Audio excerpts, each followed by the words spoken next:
So recording the message for screenshot.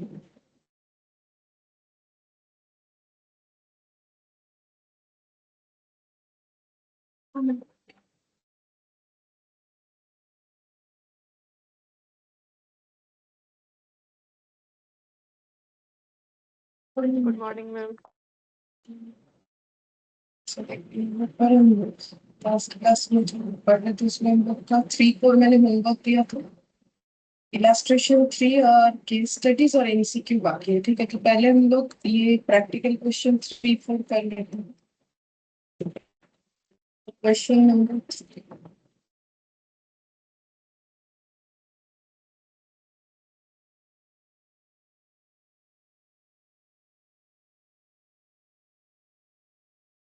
देखो, question number 3 में बोला है a limited company has capacity to produce 1 lakh unit of product every month. Its works cost at varying level of production is as under. तो बोल रहा है कि इसका कैपेसिटी है 1 लाख यूनिट प्रोड्यूस कर सकता है, और इसका जो वर्क्स कॉस्ट है वो चेंज जो होता है वो कैसे, मतलब वर्क्स कॉस्ट का मतलब हो गया फैक्ट्री ओवरहेड के बाद का कॉस्ट। ठीक है, मतलब प्राइम कॉस्ट फिर उसमें फैक्ट्री ओवरहेड ऐड होने के बाद जो आता है उसको हम लोग बोलते हैं वर्क्स कॉस्ट। अब वर्क्स कॉस्ट कैसा है, बोल रहा है कि अगर 10% कैपेसिटी लेवल यूज करते हैं तो वर्क कॉस्ट हो जाता है 1 यूनिट का 400 रुपए। 20% पे 390। तो देखो, जितना ज्यादा प्रोडक्शन करोगे, जितना ज्यादा कैपेसिटी लेवल यूटिलाइजेशन का मतलब क्या है कि 1 लाख प्रोड्यूस कर सकता है। अगर 10% ही कैपेसिटी यूज कर रहे हैं तो कितना प्रोडक्शन हो रहा है?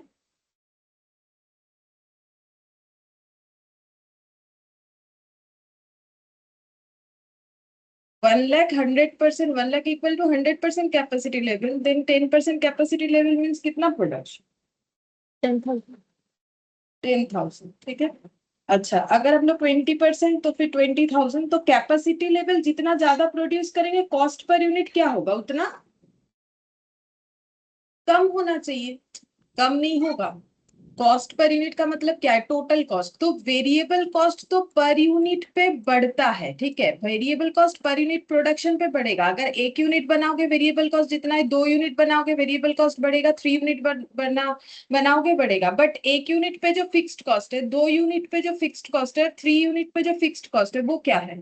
तीनों तीनों में फिक्स्ड कॉस्ट क्या होगा? Same level. सेम रहेगा। ठीक है, फिक्स्ड कॉस्ट तो टोटल में फिक्स्ड ही होता है, चाहे कितना भी यूनिट बना लो। ठीक है, जैसे कि रेंट, फैक्ट्री का रेंट 1 यूनिट बनाने पे जो देना है, 2 में भी 3 में भी। मतलब बात ये हुआ कि जितना जितना हमारा प्रोडक्शन बढ़ेगा वेरिएबल कॉस्ट तो बढ़ेगा, बट फिक्स्ड कॉस्ट तो उतना ही रहेगा, ना तो कम ना तो ज्यादा। ठीक है, एक सर्टेन लेवल पे जाके फिक्स्ड कॉस्ट बढ़ सकता है, तब हम लोग उसको स्टेप कॉस्ट बोलते हैं। ठीक है, एक सर्टेन लेवल पे, जैसे अब मेरा एक फैक्ट्री से नहीं हो रहा है, मुझे 2 फैक्ट्री लगाना पड़ रहा है, तो फिर दो दो जगह के रेंट हो गए। ठीक है, तो वो एक सर्टेन सिचुएशन में होता है, अदरवाइज तो फिक्स्ड कॉस्ट हमारा वैसे ही रहेगा। तो जैसे मान लो वेरिएबल कॉस्ट 10 रुपया करके हो रहा है, फिक्स्ड कॉस्ट मान लो इस पे 2 रुपया ऐड हो रहा है, 12।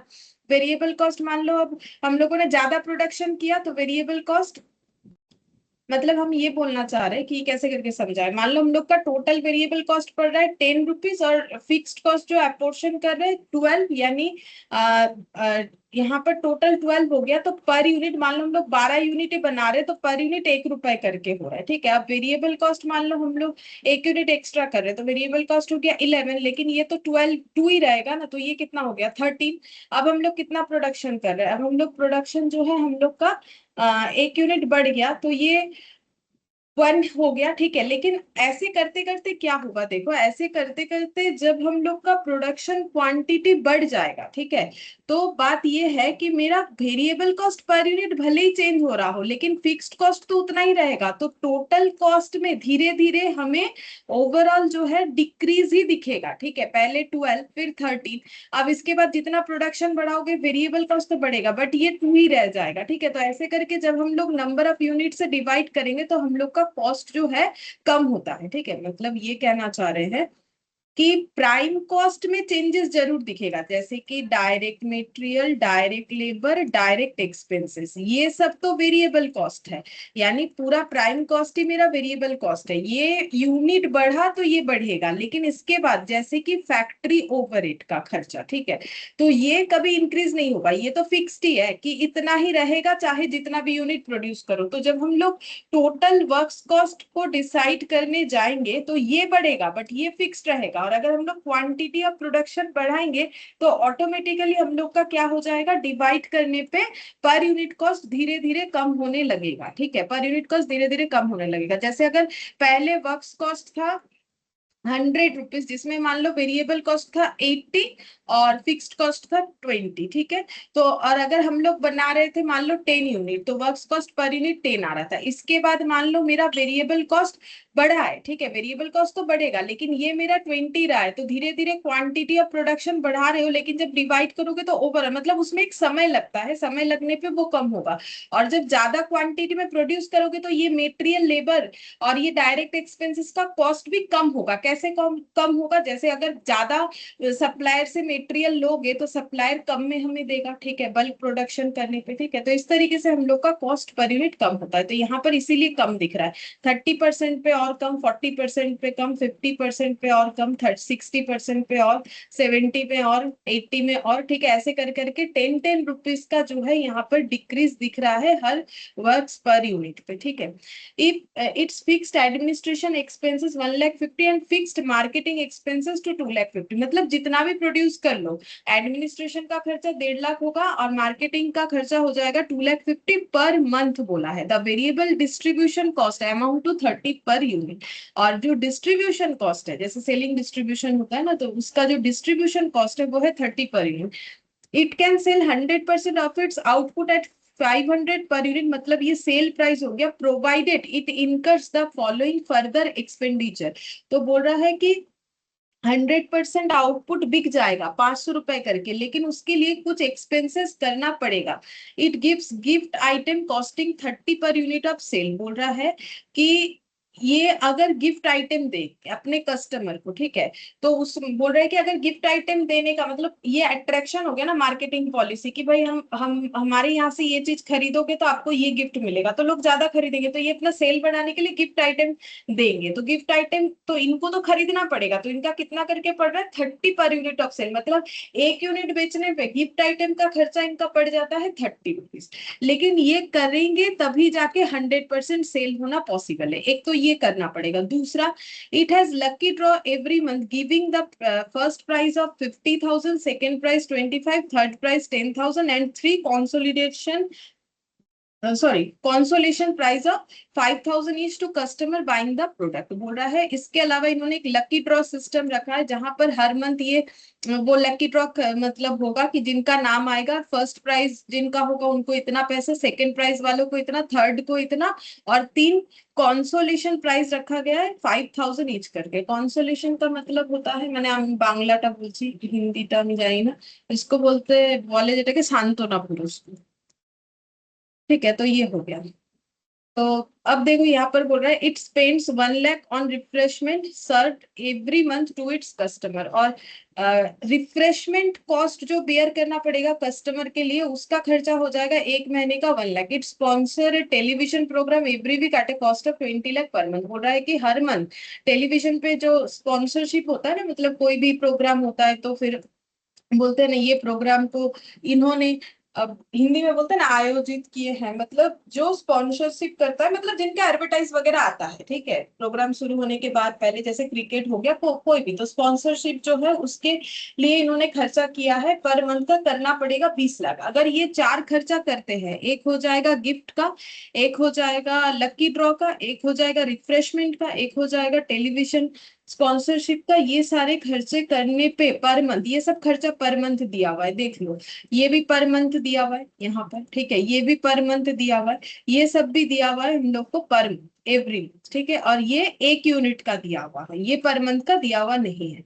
ये सब खर्चा करने से क्या होगा, ये सब खर्चा करने से 100% सेल हो जाएगा, वो भी 500 पर यूनिट करके हम लोग को बताना है।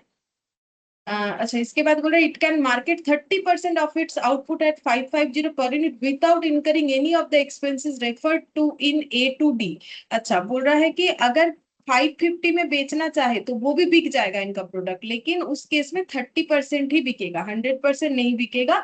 और जब 550 में 30% बिकेगा तो ए से लेके डी कोई भी खर्चा इनको करने का जरूरत नहीं पड़ेगा। तो दो चीज बोलती है यहाँ पर। अब करने क्या बोला, prepare a cost sheet for the month showing total cost and profit at 30% and 100%। तो पूरा 30% कैपेसिटी लेवल पे हमें कॉस्ट शीट बना के दिखाना है, 100% कैपेसिटी लेवल पे कॉस्ट शीट बना के दिखाना है, और साथ ही साथ प्रॉफिट भी दिखाना पड़ेगा कि 30% कैपेसिटी लेवल पे कितना प्रॉफिट है, 100% कैपेसिटी लेवल पे कितना प्रॉफिट। ठीक है, तो कॉस्ट शीट का तो हमें उस तरीके से डिटेल्स नहीं दिया है, हम लोग को वर्क्स कॉस्ट से दिया हुआ है। ठीक है, मतलब प्राइम कॉस्ट का कोई डिटेल्स नहीं दिया। प्राइम कॉस्ट में फैक्ट्री ओवरहेड ऐड होने के बाद वर्क्स कॉस्ट कितना होगा वो दे दिया है। उसके बाद से हम लोग बाकी चीज ऐड ऑन कर सकते हैं, जैसे कि यहाँ पर एडमिनिस्ट्रेशन, मार्केटिंग, डिस्ट्रीब्यूशन, ओवरहेड दिया हुआ है, तो ये ऐड करके हम लोग टोटल कॉस्ट निकाल सकते हैं। और सेल पर यूनिट भी हम लोग को दिया हुआ है। ठीक है, तो कैसे लिखना पड़ेगा,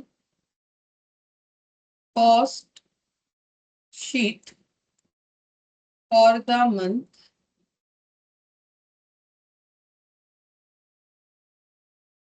लेवल ऑफ कैपेसिटी।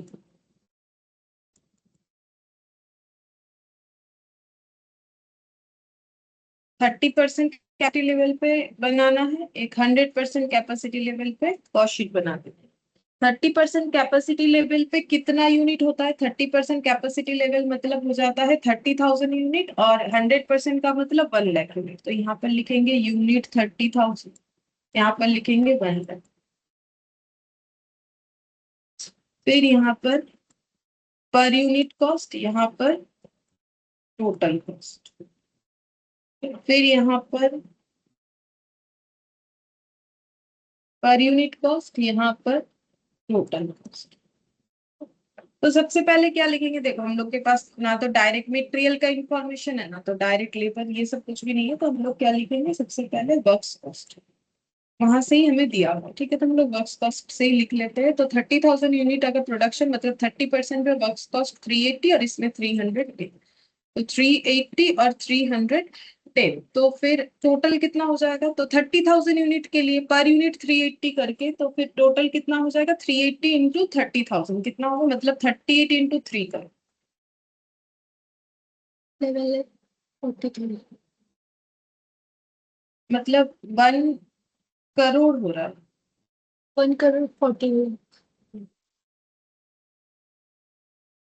और 310 इंटू 1 लाख मतलब 3 करोड़ 10 लाख।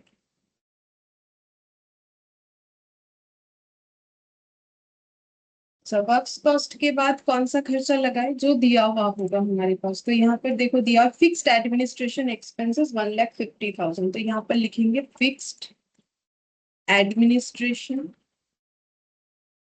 एक्सपेंस, शॉर्ट में लिख दिया मैंने। फिक्स्ड एडमिनिस्ट्रेशन एक्सपेंसेस 1,50,000 बोला है, तो बोलो क्या दोनों में ही 1,50,000 लिखे या कुछ और करना चाहिए।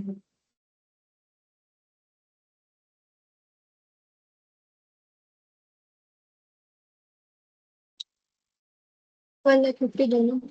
दोनों में तो 1,50,000 होगा, क्योंकि पर ये फिक्स्ड कॉस्ट क्या है, जैसे कि रेंट है या इस तरीके का कोई भी खर्चा, सैलरी है, अकाउंटेंट को दिया गया, सुपरवाइजर का दिया दिया गया सैलरी है, कोई इंश्योरेंस है मशीन के ऊपर। ठीक है, कुछ और है, मतलब ऐसा जैसे कि ड्राइवर को कोई दिया गया सैलरी फिक्स्ड, मतलब जो भी फिक्स्ड खर्चा है, कोई मैकेनिक रखा है हम लोगों ने, कोई रिपेयर मेंटेनेंस के लिए किसी को रखा है, तो उनको सब फिक्स्ड खर्चा देते हैं। उनको थोड़ी बोलेंगे कि इस महीने प्रोडक्शन कम हुआ, सैलरी कम, ऐसा नहीं होता, उनका फिक्स्ड होता है। ठीक है, तो फिक्स्ड खर्चा 1.5 लाख दोनों में ही जाएगा, चाहे कितना भी यूनिट बनाओ। लेकिन अगर हम लोग पर यूनिट निकालना चाहे वो निकाल सकते हैं। तो 1.5 लाख यहाँ 30,000 के लिए, यहाँ 1.5 लाख 1 लाख के लिए, तो यहाँ पर तो 1.5 हो जाएगा। यहाँ पर कितना आ रहा है,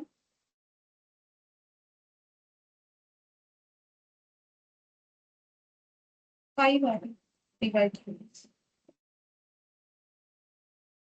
fixed marketing expense. Fixed marketing expenses कितना बोला है, 2,50,000 पर मंथ, ठीक है। तो 2,50,000 दोनों जगह पे लिखेंगे, जैसे ऑफिस एडमिनिस्ट्रेशन लिखा। अब पर यूनिट का बता दो कितना हो। 2,50,000 बाई 1,00,000 करने से तो 2.5 आएगा। ये वाला कितना आ जाएगा, 3 से डिवाइड करने से 8 पॉइंट समथिंग आ जाएगा। 3 8.33 कर देते, ठीक है। दो डेटा ले लिया। फिर ऐड कर देंगे वेरिएबल डिस्ट्रीब्यूशन ऊपर। क्या ये भी दोनों जगह सेम होगा, वेरिएबल डिस्ट्रीब्यूशन एक्सपेंसेस या ओवरहेड बोला है। वेरिएबल खर्चा कभी सेम नहीं होता है टोटल में, पर यूनिट में सेम होता है, टोटल में थोड़ी सेम होगा। जैसे घर पे इलेक्ट्रिसिटी का बिल आता है, तो पर घर पे आता हो या जहां तुम लोग रहते हो, पीजी हो, जहां भी हो, अगर इलेक्ट्रिसिटी का बिल आता है कभी देखो, ठीक है। अगर तुम लोग के हाथों में बिल आता है तो कभी चेक करके देखना, पर यूनिट जो है वो हर मंथ उतना ही आएगा, जब तक वो बढ़ता नहीं है। अब देखो, अगर सरकार की तरफ से बढ़ता है या अगर हमारा सरकारी नहीं, इलेक्ट्रिसिटी बिल का जो, ये मतलब दो तरीके का होता है ना। जैसे कोलकाता में जो है वो सीएससी होता है, ये जो इधर जो है हम लोग का ये केशवपुर एरिया जो ग्रेटर कोलकाता के अंदर पड़ता है, यहाँ पर जो है वो सरकारी वाला चलता है, WBSCDCL ऐसा है, ठीक है। तो इसमें कम होता है, और जो बेसरकारी वाला है सीएससी वाला, ठीक है, उनका जो है पर यूनिट रेट ज्यादा होता है। तो पर यूनिट रेट थोड़ी ना रोज रोज चेंज होता है, वो तो एक फिक्स रेट रहता है। जब बढ़ता है तो मतलब एक नोटिस देके बढ़ाया जाता है कि अब से इलेक्ट्रिसिटी बिल जो है पर यूनिट इतना हो जाएगा, लेकिन टोटल हर महीना थोड़ी सेम आता है। जैसा यूज करोगे वैसा आएगा, तो वेरिएबल हुआ ना। ये तो एक कॉमन चीज है, देखो कॉस्टिंग में ये समझना जरूरी है। और आसान है, इसमें क्या समझाए बोला, ठीक है। तो 30 और 30,000 कितना हो जाएगा टोटल, 9 लाख। और 30 और 1,30,000 वेरिएबल एक्सपेंसेस हो गया। अच्छा, उसके बाद देखो यहां तक हम लोगों ने कर लिया। अब ये स्पेशल कॉस्ट जो है ये कौन से कॉलम पे एप्लीकेबल करेंगे, ये ए से डी डी तक जो कॉस्ट अलग अलग लग रहा है, ये 100% आउटपुट बिकवाने के लिए लग रहा है। तो फिर कौन से वाले कॉलम में लिखे, 100% वाले में कि 30% वाले में लिखना चाहिए, या दोनों में लिखना चाहिए।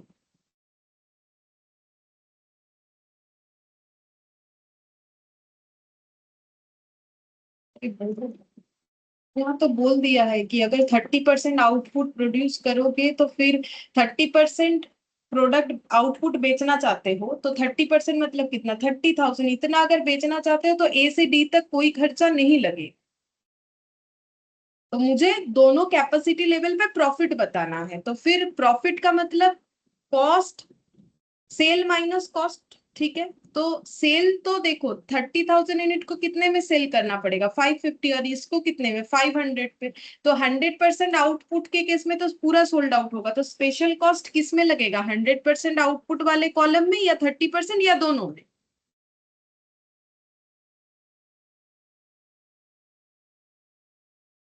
हंड्रेड। इसमें इतना सोचना क्यों, तो मुझे नहीं समझ। मुझे एक चीज बोलो, ये कॉलम से प्रॉफिट निकालोगे, जब मुझे इसका प्रॉफिट निकालना है तो इसमें सेलिंग प्राइस कितना करके लगाओ। पहले ये बोलो, दो सेलिंग प्राइस है, एक 500 एक 550।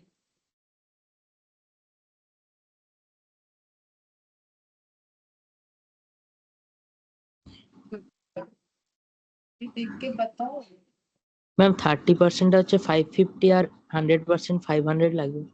हाँ, तो फिर जब हम लोग 100% कैपेसिटी लेवल का प्रॉफिट निकालेंगे तो मुझे कैसे निकालना पड़ेगा, सेलिंग प्राइस माइनस कॉस्ट, ठीक है। तो इसमें आ जाएगा मेरा प्रॉफिट, यही तो मुझे निकालने पड़ा है, जिसमें सेलिंग प्राइस 500 है। कॉस्ट जब निकालेंगे तो ये कॉस्ट लगाएंगे तभी ना 100% 500 में बिकेगा। लेकिन जब यहाँ का निकालोगे तो सेलिंग प्राइस 550 माइनस जब कॉस्ट करोगे तो बोल तो रहे कि 550 में जब बेचोगे तो ये कॉस्ट नहीं लगाना है, तो फिर क्यों लगाएंगे, वही तो।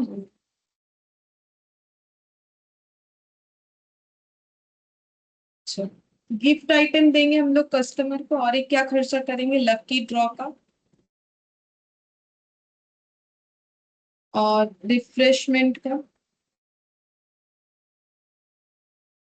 और एक था स्पॉन्सरशिप।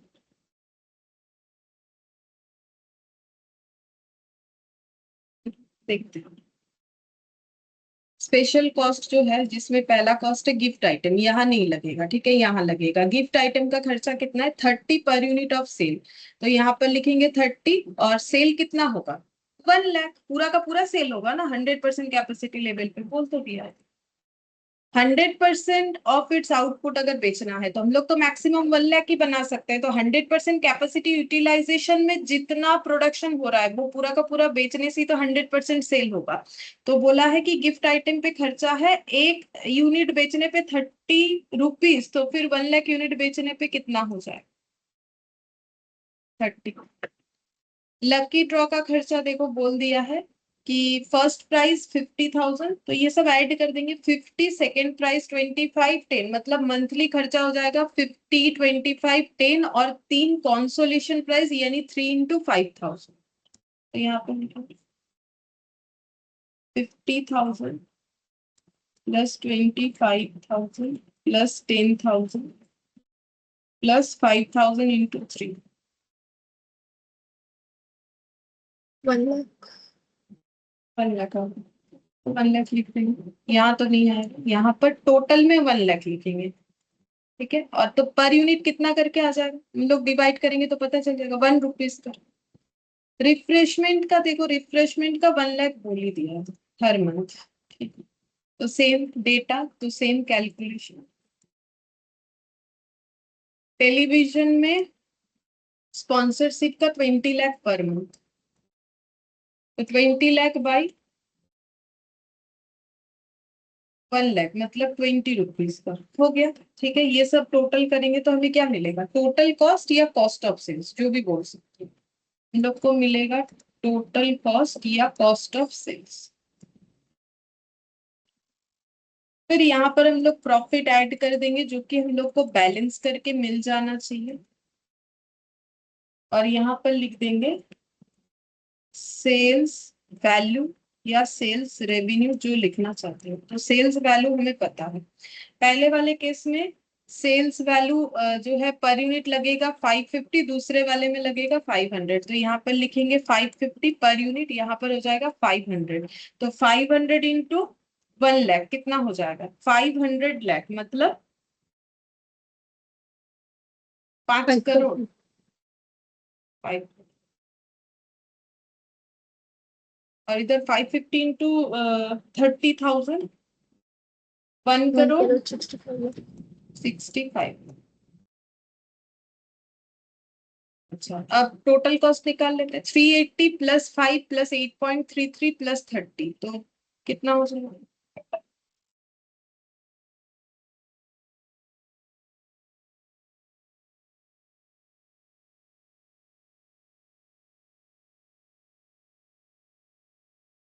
423.33।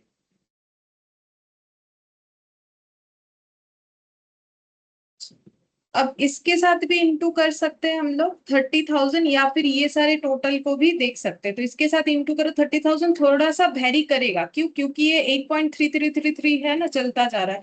तो ये देखो 1,26,009, 1,26,99,900 हो रहा है। तो जबकि ये सारे वैल्यूज को टोटल करोगे तो मुझे लगता है 1,27,00,000 आ जाएगा। ये जो अप्रोक्सीमेशन है ये हट जाएगा, एक बार चेक कर लो। 1,50,000 और 2,50,000, तो 4 लाख हो गया। 4 लाख प्लस 9 लाख 13 लाख, 13 लाख और इधर 14 लाख, मतलब 26, 27, 1,27,00,000 आ रहा है, ठीक है। 1,27,00,000 आ रहा है। क्या हम लोग का इस तरीके से मल्टीप्लाई करने से नहीं आएगा, आएगा, क्यों नहीं आएगा। तो 423.3333 लिखते जाओ जब तक कैलकुलेटर सपोर्ट करेगा, फिर उसमें इंटू कर दो 30,000, तो आ जाएगा 1,27,00,000, ठीक है। इस तरीके से होता है। अच्छा, प्रॉफिट कितना हो जाएगा 1,27,00,000 माइनस 1,65,00,000, 38,00,000। और पर यूनिट में कितना हो जाएगा 550 माइनस 423.33, 126.67। फिर इधर 2 + 1 3 2 4, करोड़ 96 लाख। टोटल 3,96 करोड़। और पर यूनिट कितना है 396। 396 आएगा, 396 और 500 का डिफरेंस 104। तो प्रॉफिट कितना हो जाएगा माइनस करने से? 1,04,00,000 होना चाहिए। देख लो।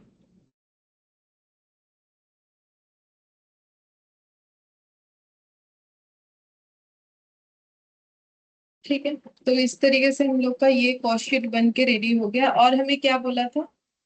बस इतना ही बोला है और कुछ नहीं। ठीक है, सर नेक्स्ट वाला देखते हैं, 4th number. The following figures are extracted from the trial balance of GK company on 31st of March.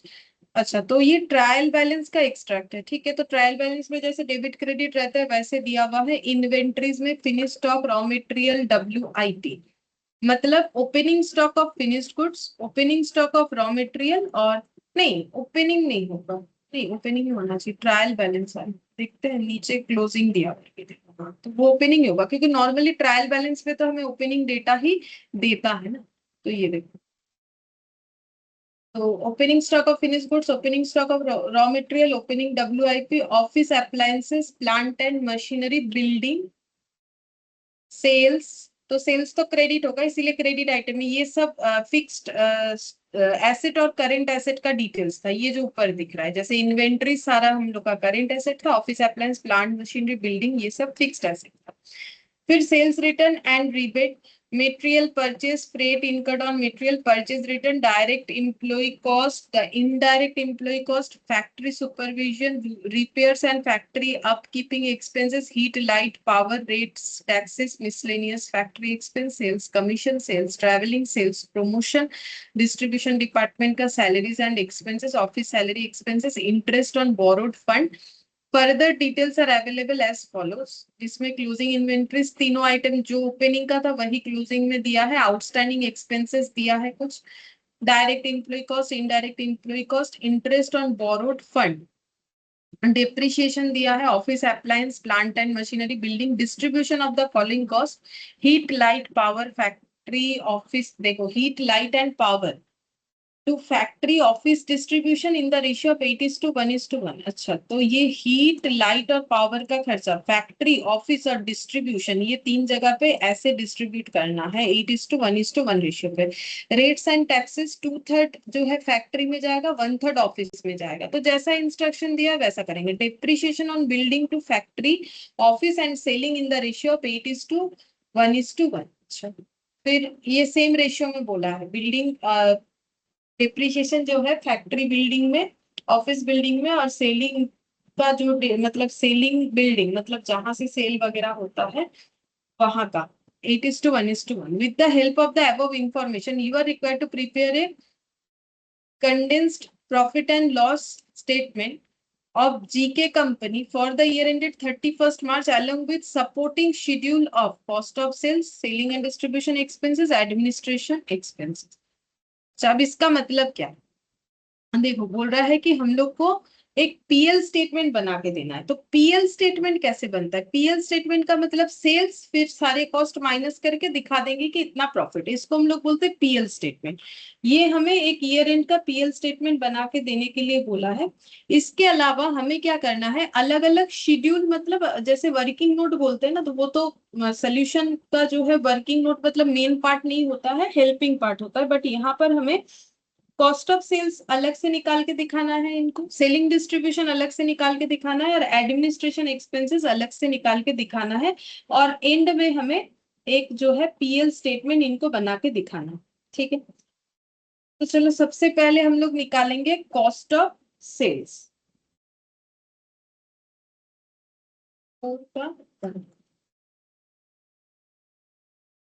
Schedule of cost of sales.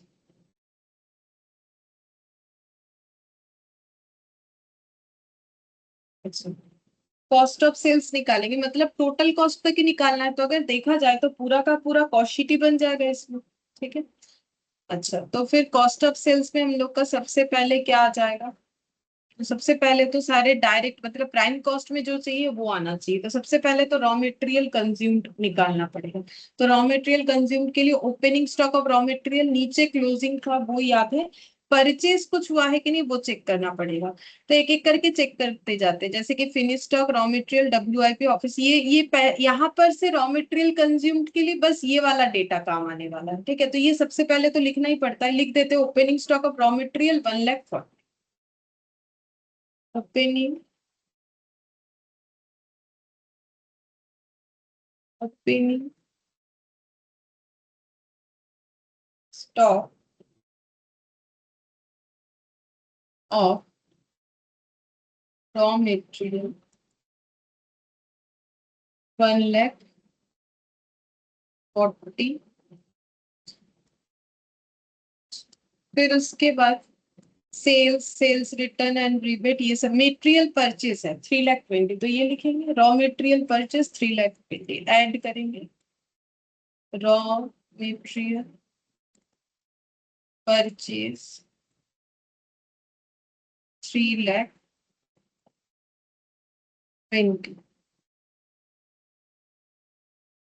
अच्छा, फिर इसके बाद फ्रेट इनकर्ड ऑन मटेरियल, ये क्या होगा, मटेरियल के कॉस्ट के साथ ऐड होगा। ये मटेरियल पे लगने वाला डायरेक्ट खर्चा होगा। Freight on material purchase 16,000। फिर इसके बाद परचेज रिटर्न है, तो वो लेस करेंगे तो नेट परचेज पता चले। Purchase return 4,800। ये सब कैलकुलेट करने से आ जाएगा raw material available for use. Raw material available, कितना रॉ मटेरियल अवेलेबल है निकालो।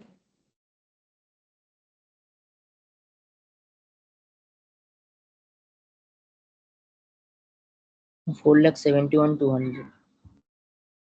4,71,200। अब इसमें से माइनस कर देंगे closing stock of raw material.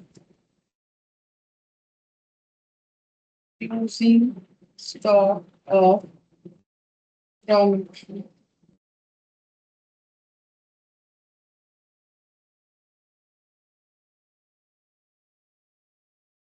अच्छा, और तो कुछ नहीं है ना, परचेज रिटर्न डायरेक्ट फैक्ट्री 1,00,000। हाँ, तो फिर रॉ मटेरियल कंज्यूम्ड कितना आ जाएगा। 2,91,200।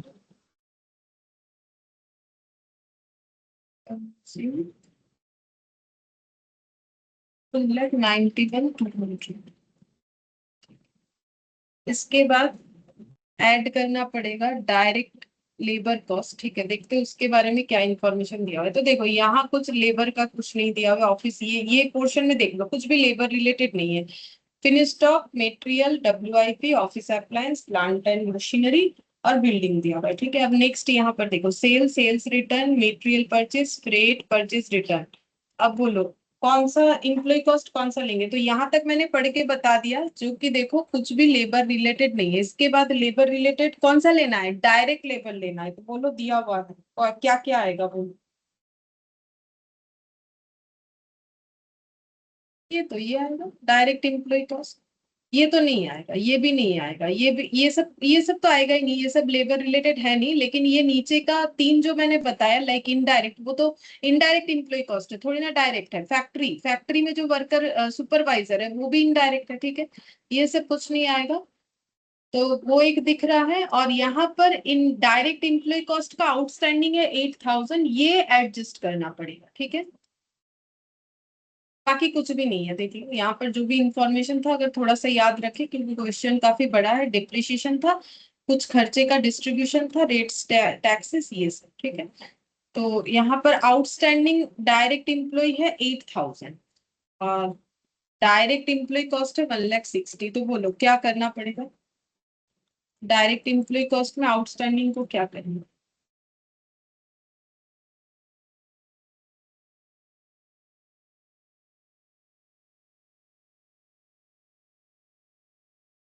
अगर हम लोग, हाँ, हम लोग कॉस्ट शीट बना रहे हैं। एक्चुअली हमें तो डायरेक्टली कॉस्ट शीट बनाने नहीं बोला, बोला कि टोटल कॉस्ट ऑफ सेल्स, तो हम लोगों ने पे नहीं किया है तो क्या हुआ, हमारे तो इस पीरियड का खर्चा है जब ये कॉस्ट शीट बन रहा है। तो 1,60,000 प्लस 8,000, 8,000 आउटस्टैंडिंग था, 1,60,000 जो है टोटल था, तो कितना हो जाएगा? 168। 1,68,000 टोटल करने से आ जाएगा प्राइम कॉस्ट, क्योंकि डायरेक्ट एक्सपेंसेस मुझे जितना याद आ रहा है कुछ नहीं था, फिर भी एक बार देख लेंगे। कुछ भी डायरेक्ट एक्सपेंसेस हमें नहीं दिया, ठीक है। यहाँ पर आ जाएगा प्राइम कॉस्ट कितना है, 459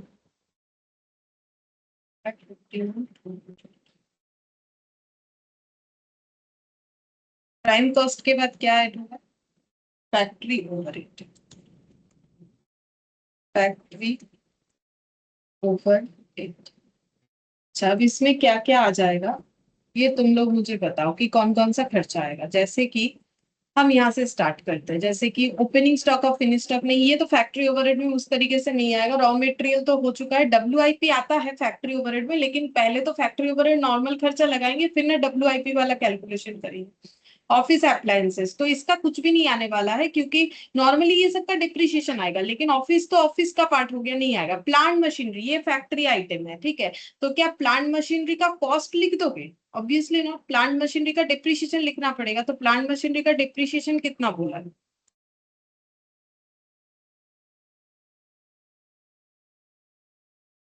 ये वाला 10%, ठीक है।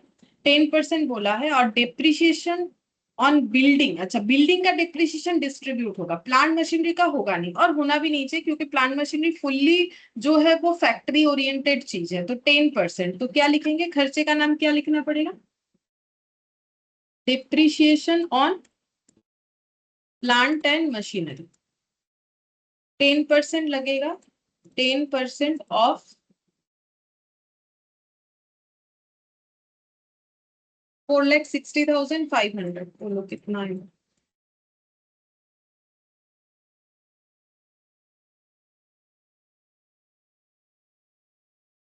ये प्राइम कॉस्ट का फोर्टी आउट सिक्स 4650, इसको हम आउटर कॉलम लेंगे। तो यहाँ पर आ जाएगा 4650। अच्छा, प्लांट मशीनरी का डिप्रिशिएशन आएगा। बिल्डिंग, तो बिल्डिंग फैक्ट्री बिल्डिंग भी है, कैसे पता चला? देखो, जब बिल्डिंग पे डिप्रिशिएशन लगेगा तो बोला है बिल्डिंग टू फैक्ट्री, फैक्ट्री में डिप्रिशिएशन का 8:1:1 में डिस्ट्रीब्यूट होना चाहिए, मतलब 8 बाई कितना हो जाएगा, 10। तो यहाँ पर लिखेंगे डिप्रिशिएशन ऑन बिल्डिंग, ठीक है। तो टोटल डिप्रिशिएशन बिल्डिंग पे कितना लगेगा, और फैक्ट्री में 8 बाई, बिल्डिंग टू फैक्ट्री में 8/10 लगेगा। वैसे डिप्रिशिएशन लगेगा 4%, ठीक है। तो 4% इंटू बिल्डिंग का वैल्यू जो भी डिप्रिशिएशन आएगा, इंटू 8/10 करके जितना आएगा उतना लिखना पड़ेगा, ठीक है। तो देखते हैं बिल्डिंग कितने का है। बिल्डिंग है हम लोग का 2 लाख, तो लोग कितना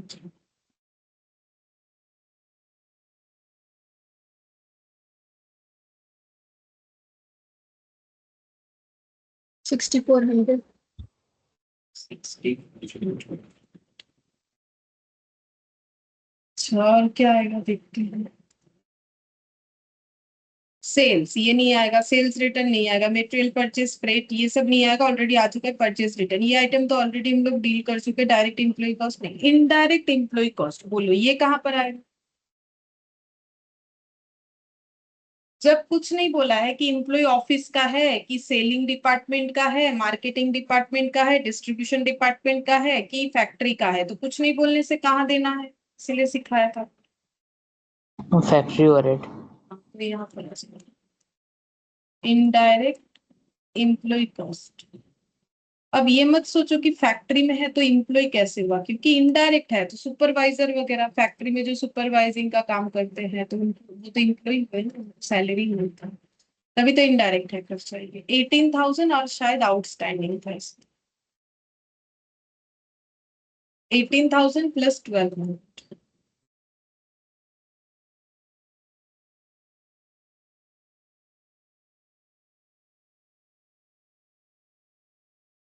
19,000। Indirect employ cost, factory supervision, ये तो बोल ही दिया है, factory supervision cost 10,000।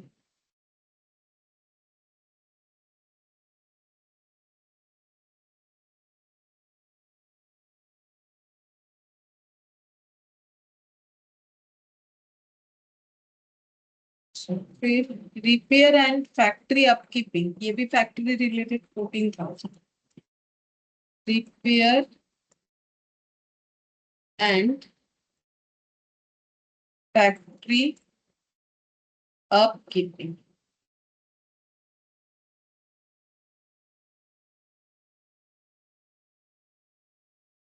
14,000। Heat light and power, इसका बोला था फैक्ट्री में जाना चाहिए। हीट लाइट एंड पावर वैसे है total 65,000। Heat light and power, ये नॉर्मली फैक्ट्री रिलेटेड डेटा ही है, बट हमें पूरा 65,000 नहीं देना है। क्यों? क्योंकि बोला है कि इसका कुछ पोर्शन ये रेशियो में डिस्ट्रीब्यूट होगा। हीट लाइट एंड पावर, ये heat light and power factory में जाएगा 8/20, सॉरी 10। तो कितना आ जाएगा? ये वाला 65,000 था into 8/10, 52,000। Heat light and power. फिर इसके बाद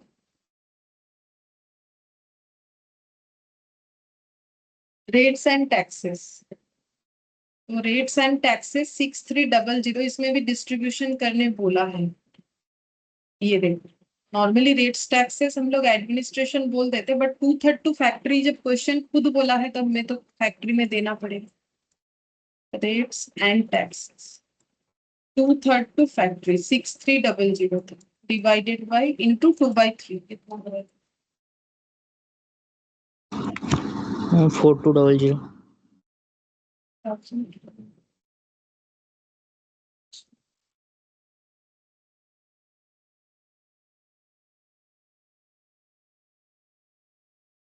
miscellaneous factory expenses 18,700। Miscellaneous factory expenses, तो ये तो फैक्ट्री बोल ही दिया, तो इसमें तो कोई कंफ्यूजन नहीं होगा। 18,700। इसके बाद सेल्स कमीशन फैक्ट्री में नहीं आएगा। Sales travelling, sales promotion, distribution, office, interest on borrowed fund, बस बाकी तो सब एडजस्टमेंट है। तो हो गया, यहाँ पर ये सब टोटल करने से फैक्ट्री ओवरहेड आ जाएगा। इसको आउटर कॉलम में लिख के यहाँ पर ऐड कर देंगे तो वर्क्स कॉस्ट आ जाएगा। तो बोलो कितना? 1,70,550. 1,70,000, 1,70,550, तो वर्क्स कॉस्ट कितना? 6,29,750.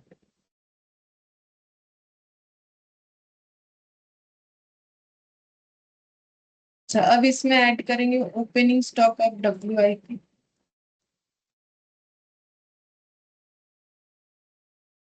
ये ऐड करने से आ जाएगा gross factory cost.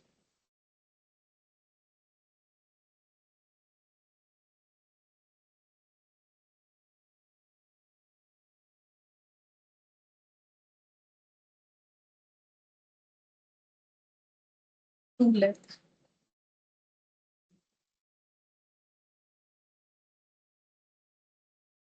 Gross factory cost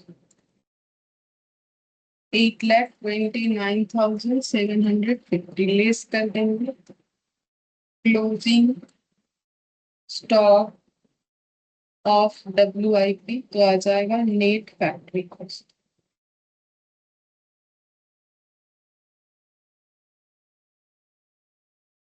closing WIP है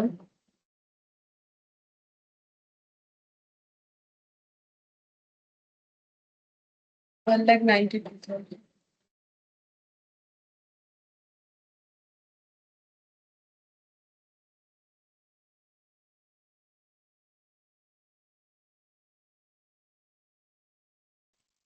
6,37,750. 6,00,000 37,750.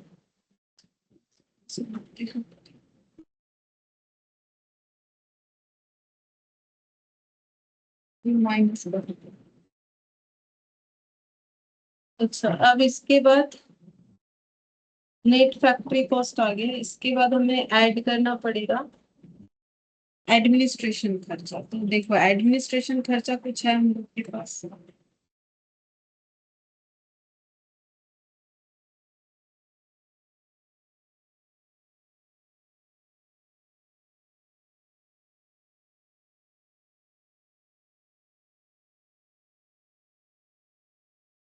Office administration.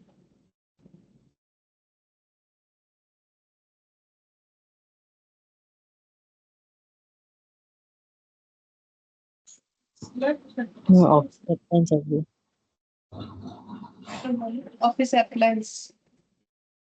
हाँ।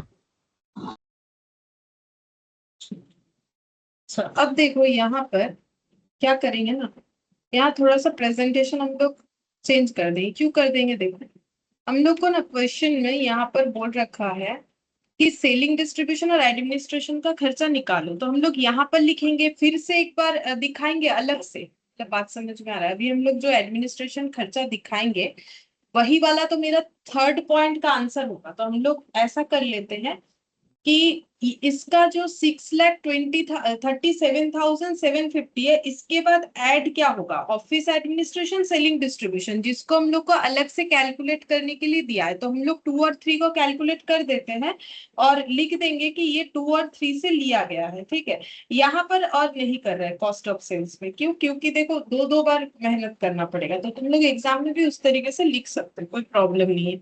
तो ये जो आया 6,37,750, ये हम लोग का हो गया नेट फैक्ट्री कॉस्ट। अब हम लोग इसमें एडमिनिस्ट्रेशन एक्सपेंसेस ऐड करेंगे और सेलिंग डिस्ट्रीब्यूशन ऐड करेंगे और opening stock of finish goods, closing stock of finish goods add होगा। तो इतना जगह रख देते हैं, ठीक है, इतने जगह में बन जाएगा। क्योंकि हम लोग तो टोटल खर्चे को उठा के लिख देंगे और एक opening stock of finish goods, closing stock of finish goods 2 line, administration 3rd line, selling and distribution, बस ये 4-5 लाइन जगह रखने से ही होगा। तो मेरे हिसाब से इतना जगह रखने से हो जाएगा। अब हम लोग बना लेते हैं अपना शेड्यूल 2 वाला को। तो सेलिंग डिस्ट्रीब्यूशन बनाने बोला, सीक्वेंस बहुत इधर उधर दे। ठीक है, scheduled of selling and distribution expense.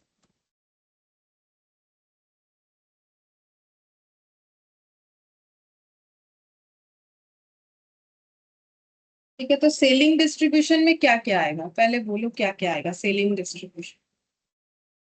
तो ये सब तो नहीं आएगा, इन्वेंट्रीज का कुछ भी नहीं आएगा, ऑफिस अप्लायंस ये भी नहीं आएगा, प्लांट मशीनरी, बिल्डिंग, बिल्डिंग का देख लेते हैं कि बिल्डिंग का डिप्रिशिएशन सेलिंग में था कि नहीं। हाँ है, 8:1:1 रेशियो में। ठीक है, तो हम लोग क्या लिखेंगे, डिप्रिशिएशन ऑन बिल्डिंग, पहला खर्चा डिप्रिशिएशन ऑन बिल्डिंग। तो डिप्रिशिएशन जितना आया था उसमें सेलिंग डिपार्टमेंट में कितना जाएगा, 1/10। तो कितना था, 4%। कितना था बिल्डिंग का value, 4% of building value into 1/10। तो बिल्डिंग का वैल्यू कितना था, यहाँ लिखा था, देख लेते हैं, 2 लाख। तो कितना हो जाएगा,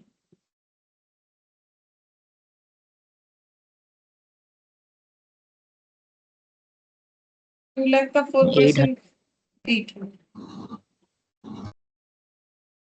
अच्छा, और क्या आएगा,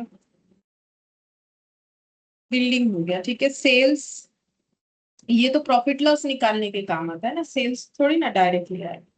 सेल्स रिटर्न एंड रिबेट वो भी एंड में हम लोग जब एडजस्ट करेंगे तब देखेंगे। मतलब ये प्रॉफिट स्टेटमेंट दिखाने के लिए दिया है, सेल्स वैल्यू, सेल्स का रिटर्न। मटेरियल परचेज नहीं आता है, फ्रेट ये सब हो चुका है, purchase return, direct employ, indirect factory का खर्चा, repair and factory upkeeping, heat light and power, इसका शायद ये जो है 65,000, इसका डिस्ट्रीब्यूट करने बोला था, heat light and power, office and distribution. तो selling distribution, heat light and power, heat light and power 1/10 कितना था वैल्यू, 65,000 कितना हो जाएगा 6500। हीट लाइट एंड पावर हो गया। अच्छा इसके बाद रेट्स एंड टैक्सेस, ये तो नहीं था, ये दो जगह पे था, बिल्डिंग और एडमिनिस्ट्रेशन 3/4 ऐसे करके, मिसलेनियस नहीं। Sales commission, sales travelling, sales promotion, ये तीन चीज, डिस्ट्रीब्यूशन डिपार्टमेंट का सैलरी एक्सपेंसेस, ये सब आ जाएगा, बाकी ये दोनों नीचे का नहीं आने वाला। ठीक है, तो ये चार item, sales commission, sales travelling, sales promotion और distribution. Sales commission, sales travelling, sales promotion और distribution department, salaries and expense, salaries and expense.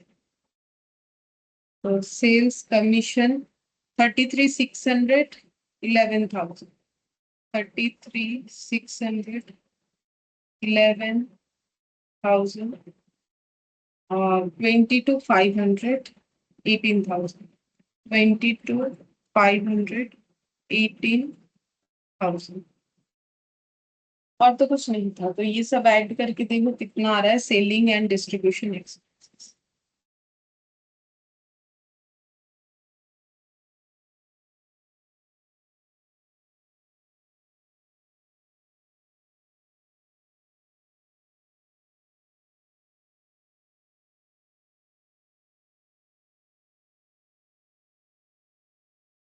from 90 to 400. 92। Office administration का भी सबसे पहले आ जाएगा ऑफिस अप्लायंसेस का depreciation, depreciation on office appliances, 17,400, 5%, 17,400, 5%, कितना हो जाएगा?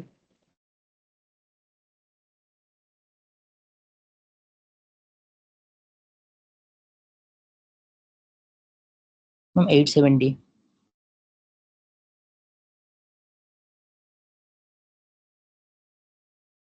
इसके बाद ऑफिस रिलेटेड खर्चा, बिल्डिंग का डिप्रिशिएशन ऑफिस में भी गया था, डिप्रिशिएशन,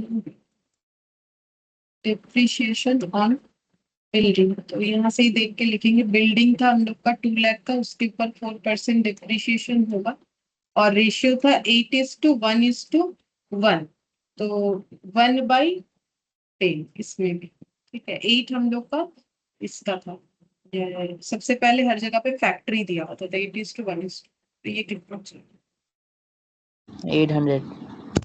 8 डेप्रिशिएशन ऑन बिल्डिंग। ठीक है, सेल्स ये सब नहीं आएगा, ये सब हो चुका है।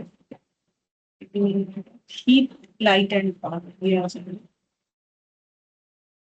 Heat light and power.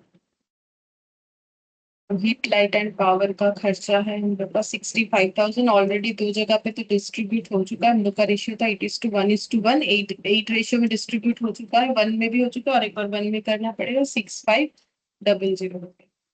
अच्छा, heat light and power, rates and taxes, ये आएगा 3/4 और 1/4, रेट्स एंड टैक्सेस।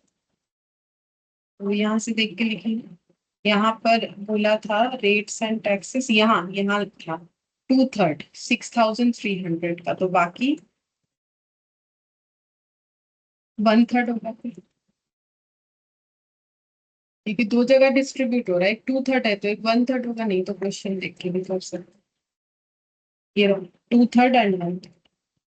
तो देखो एक चीज, ये एडजस्टमेंट कंप्लीट हो गया, heat light power, factory office और सेलिंग डिस्ट्रीब्यूशन तीनों में दे दिया, रेट्स टैक्स 2/3 1/3 हो चुका, डिप्रिशिएशन ऑन फैक्ट्री बिल्डिंग ये भी हो चुका है। ठीक है, तो ये तीनों का तीनों एडजस्टमेंट हो चुका है। और ये एडजस्टमेंट जब हम लोगों ने किया तो डिप्रिशिएशन, ये देखो डिप्रिशिएशन ऑन बिल्डिंग, ये भी हम लोग का हो गया। प्लांट मशीनरी का सिर्फ इसमें फैक्ट्री में गया और ये ऑफिस में गया, ये सब हम लोग का हो गया। यहाँ और कुछ देखना नहीं पड़ेगा। अच्छा, अब इधर जो है यहाँ पर देखना पड़ेगा। ठीक है, तो पहले इधर आते हैं। एडमिनिस्ट्रेशन का और क्या आएगा, हम लोग यहाँ heat light power rates taxes हो गया। मिसलेनियस फैक्ट्री ये नहीं होगा, ये सब सेल्स रिलेटेड है। Office salary and expenses 8,006।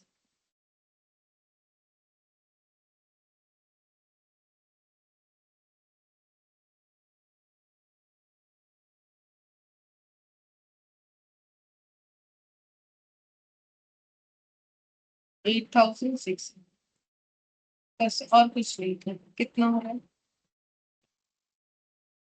18,870.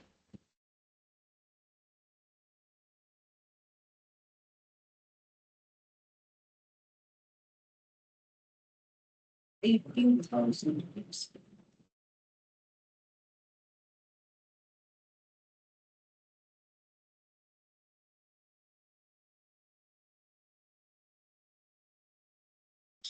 21 office salary 860। ये दो शेड्यूल का डेटा हम लोगों ने बना लिया। अच्छा चलो, अब हम लोग को क्या करना है। अच्छा देखो, ये जो ऑफिस एडमिनिस्ट्रेशन का यहाँ पर हम लोगों ने डेटा लिखा है, तो क्या ये रिलेटेड टू प्रोडक्शन लग रहा है, या फिर हम लोग का ये जितना भी पॉइंट है ये सभी जनरल एडमिनिस्ट्रेशन एक्सपेंसेस लग रहा है? प्रोडक्शन से रिलेटेड का मतलब पता है ना, प्रोडक्शन से रिलेटेड का मतलब है कि जैसे, हाँ मेरा जनरल जनरल, ठीक है। इसमें एक भी प्रोडक्शन से रिलेटेड आइटम नहीं। नहीं, ठीक है, नहीं है। तो अगर नहीं है तो जनरल है, तो जनरल वाला कहाँ लगता है, सेलिंग डिस्ट्रीब्यूशन के आगे लगता है। ठीक है, तो फिर यहीं पर हम लोग अब इसके बाद क्या ऐड कर देंगे, ओपनिंग स्टॉक ऑफ, क्या ऐड करेंगे, opening stock of finished goods. Goods. Opening stock of finished goods है हम लोग का 80,000।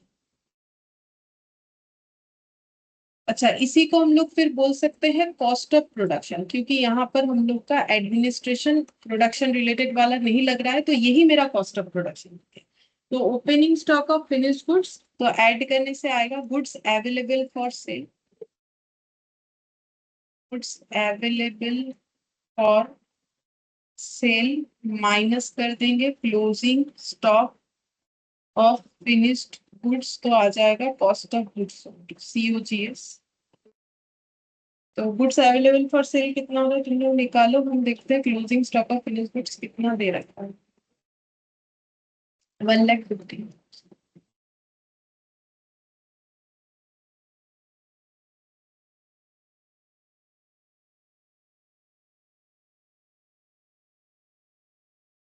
7,17,750 আসছে।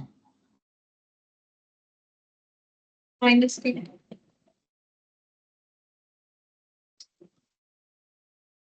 6,02,750। 6,02,750, फिर ऐड कर देंगे office and administration expense schedule 1 से।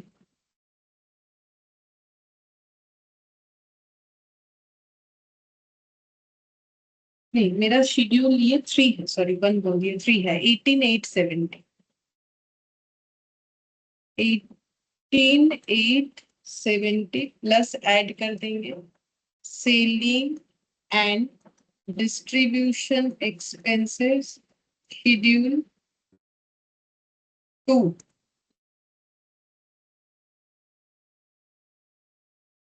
92,400।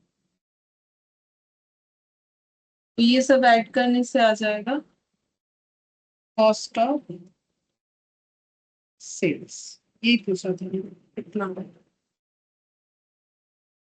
7,14,020। 7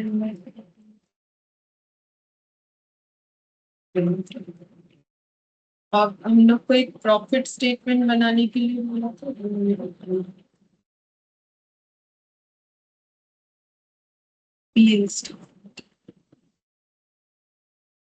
प्रॉफिट एंड लॉस स्टेटमेंट और जीके कंपनी और द ईयर एंड डेट 31 मार्च। सबसे पहले आएगा ग्रॉस सेल्स।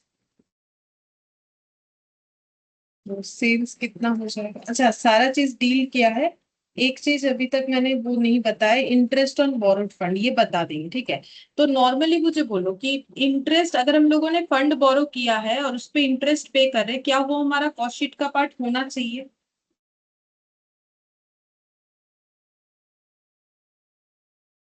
ना मैम। इसीलिए मैंने नहीं लिया, वो कॉस्ट शीट का पार्ट नहीं आएगा। तो इससे रिलेटेड दो इंफॉर्मेशन था, इंटरेस्ट ऑन बोरोड फंड 2000 और एक हम लोग को दिया हुआ था outstanding expenses on interest on borrowed fund, ठीक है। तो नॉर्मली ये हम लोग का लेकिन नहीं आता है, लेकिन इसमें भी मैंने तुम लोग को एक चीज बता रखा था। नॉर्मल अगर डेली बेसिस का कोई बैंक रिलेटेड खर्चा है तो आ सकता है, लेकिन फंड वंड बोरो किया है तो वो नहीं आना चाहिए, ठीक है। तो इस हिसाब से नहीं आना चाहिए, वही हम लोग नोट लिख देंगे। अच्छा, तो सबसे पहले अब देख लेते हैं सेल्स। तो देखो सारा डेटा यूज हो चुका है हम लोग का, ठीक है। तो सेल्स ये रहा 7,68,000, उससे रिटर्न लेस करेंगे, इसलिए मैंने ग्रॉस सेल्स लिखा है, ठीक है। रिटर्न है less sales return and rebate, sales return and rebate 14,000 कितना हो जाएगा? 7,54,000। अब इससे क्या लेस करेंगे? ये तो आ गया नेट सेल। नेट सेल से क्या लेस करते हैं? Cost, cost of sales, total cost. तो कॉस्ट ऑफ सेल्स शेड्यूल 1 से जो मिलेगा कितना आया कॉस्ट ऑफ सेल्स? 7,14,020। कितना आ जाएगा प्रॉफिट?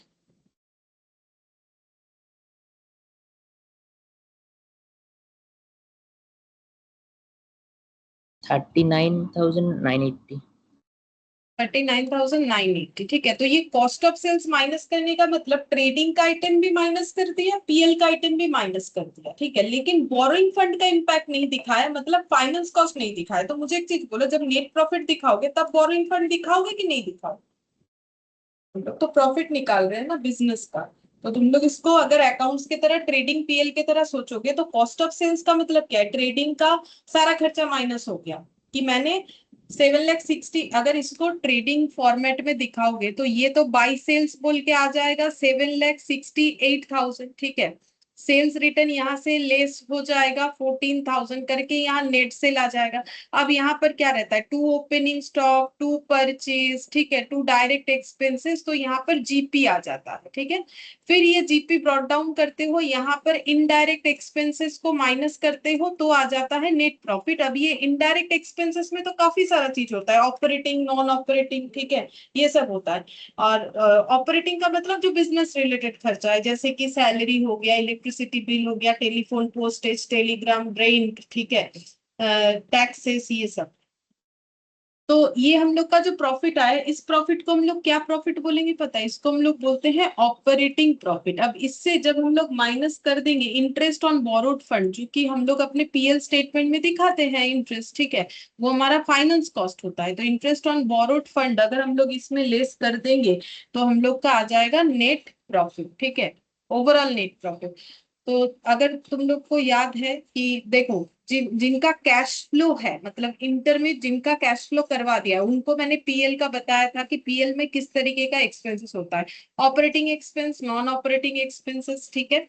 और फिर हो जाता है, और क्या बताया था बोलो? ऑपरेटिंग, नॉन ऑपरेटिंग होता है और एक होता है एक्स्ट्रा ऑर्डिनरी आइटम्स रहता है, ठीक है। और एक पॉइंट था वो मुझे अभी याद नहीं आ रहा है। और फाउंडेशन जो करके आ रहे हो तो मैंने फाइनल अकाउंट्स में ये सारा चीज बताया हुआ है कि ऑपरेटिंग कॉस्ट ये सब क्या होता है डिटेल्स में, ठीक है। तो वहां अगर एक बार देखोगे तो समझ जाओगे। तो इंटरेस्ट ऑन बोरोड फंड ये हमारा फाइनेंस कॉस्ट है, जो कि हमारा बिजनेस के ऑपरेटिंग एक्सपेंसेस में नहीं आता है। क्यों? क्योंकि बिजनेस बंद भी हो जाए तो भी मुझे इंटरेस्ट देते जाना है, तो ये नॉन ऑपरेटिंग एक्सपेंसेस होता है। तो नॉन ऑपरेटिंग एक्सपेंसेस में जो बोरोड फंड है वो वैसे तो 2000 है, लेकिन उसका आउटस्टैंडिंग अमाउंट है 2000, तो दोनों मिला के हो जाएगा 4000। तो ये पूरा लेस करने पे नेट प्रॉफिट आएगा। तो अभी ये जो लेस नहीं हुआ था तो हमें दिख रहा था ऑपरेटिंग प्रॉफिट, तो ये माइनस कर दो, आ जाएगा नेट प्रॉफिट। ये हम लोग का आ गया नेट, ये हो गया प्रॉफिट स्ट्रीम।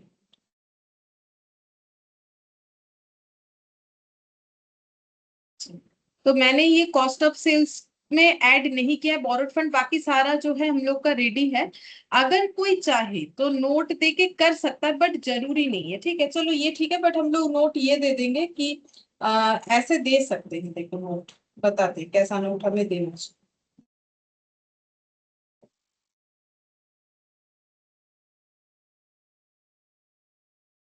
ऑल्टरनेटिव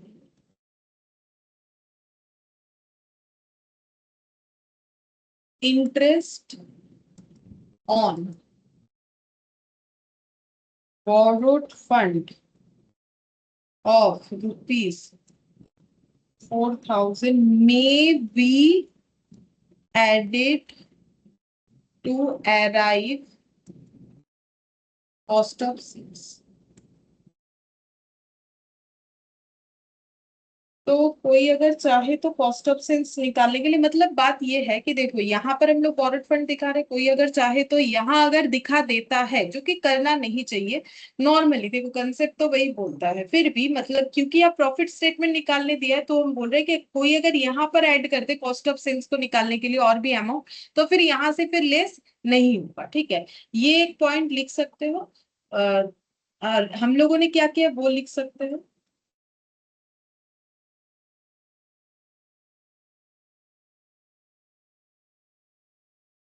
ऐसे लिख देते हैं, we assume borrowed fund interest is not an item to be appeared in cost sheet, ठीक है। ये हम लोग का कॉस्ट शीट में अपीयर होने वाला आइटम नहीं।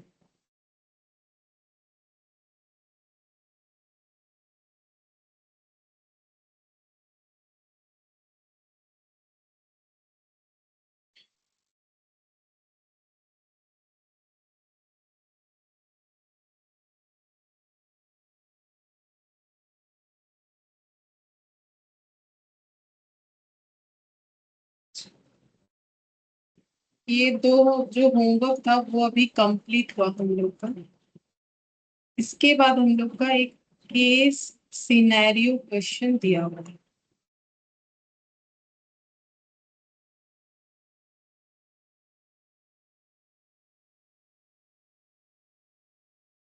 केस सिनेरियो क्वेश्चन है, लेकिन उसके पहले हम लोग का एक इलास्ट्रेशन 3 वो भी करना है, ठीक है। चलो इलास्ट्रेशन 3 बता रहे थे, शायद इसमें केस सिनेरियो में भी उसका इम्पैक्ट अगर रहा तो फिर। तो इलास्ट्रेशन 3 शायद क्वेश्चन तो पूरा नहीं कर पाएंगे, देखते हैं इसका कुछ कंसेप्ट हम बताते हैं। देखो इलास्ट्रेशन 3 काफी बड़ा, ठीक है।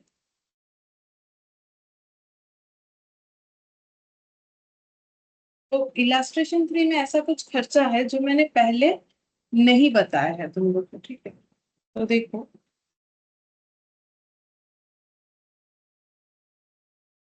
प्राइम कॉस्ट के साथ, ये हम समझा रहे पहले इलास्ट्रेशन 3 रिलेटेड। प्राइम कॉस्ट में जब फैक्ट्री ओवरहेड ऐड हो जाता है तो निकल के आता है फैक्ट्री कॉस्ट, ये तो पता ही है। फिर उसमें अगर हम लोग opening WIP less closing WIP कर देते हैं तो हम लोग का कैलकुलेट होके आता है नेट फैक्ट्री कॉस्ट।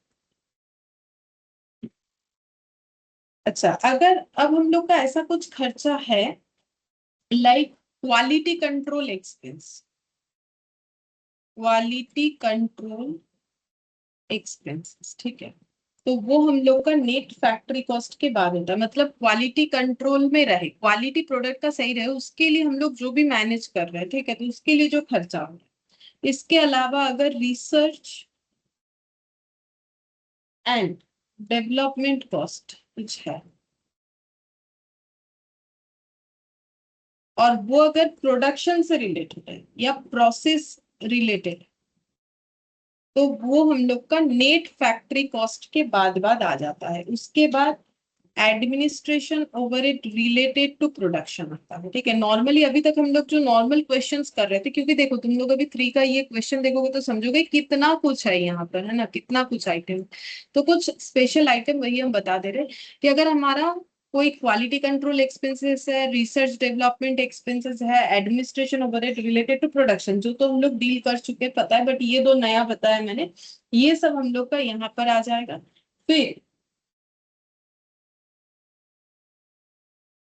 यहाँ पर हम लोग का आ जाएगा क्रेडिट फॉर, माइनस हो जाएगा क्रेडिट फॉर रिकवरेबल, मतलब मिसलेनियस इनकम, ठीक है, मतलब हम लोगों ने कुछ रिकवर किया है तो उसका जो पैसा आया हमारे पास वो। और पैकिंग कॉस्ट अगर कुछ है, पैकिंग कॉस्ट, प्राइमरी, प्राइमरी का मतलब जो मैंडेटरी पैकिंग कॉस्ट होता है जिसके बिना हम लोग प्रोडक्शन सकते हैं। अट्रैक्शन मतलब कस्टमर को अट्रैक्ट करने के लिए जो पैकिंग कॉस्ट होता है उसे सेकेंडरी बोलते हैं, मतलब पैकेजिंग सुंदर से करना, ठीक है। तो ये सब मिला के आ जाएगा कॉस्ट ऑफ प्रोडक्शन। तो कुछ इस तरीके का आइटम रहा, क्वालिटी कंट्रोल एक्सपेंसेस, ये सब, तो ये हम लोग का यहाँ पर जो है इस तरीके से कॉस्ट ऑफ प्रोडक्शन निकालने के काम आएगा।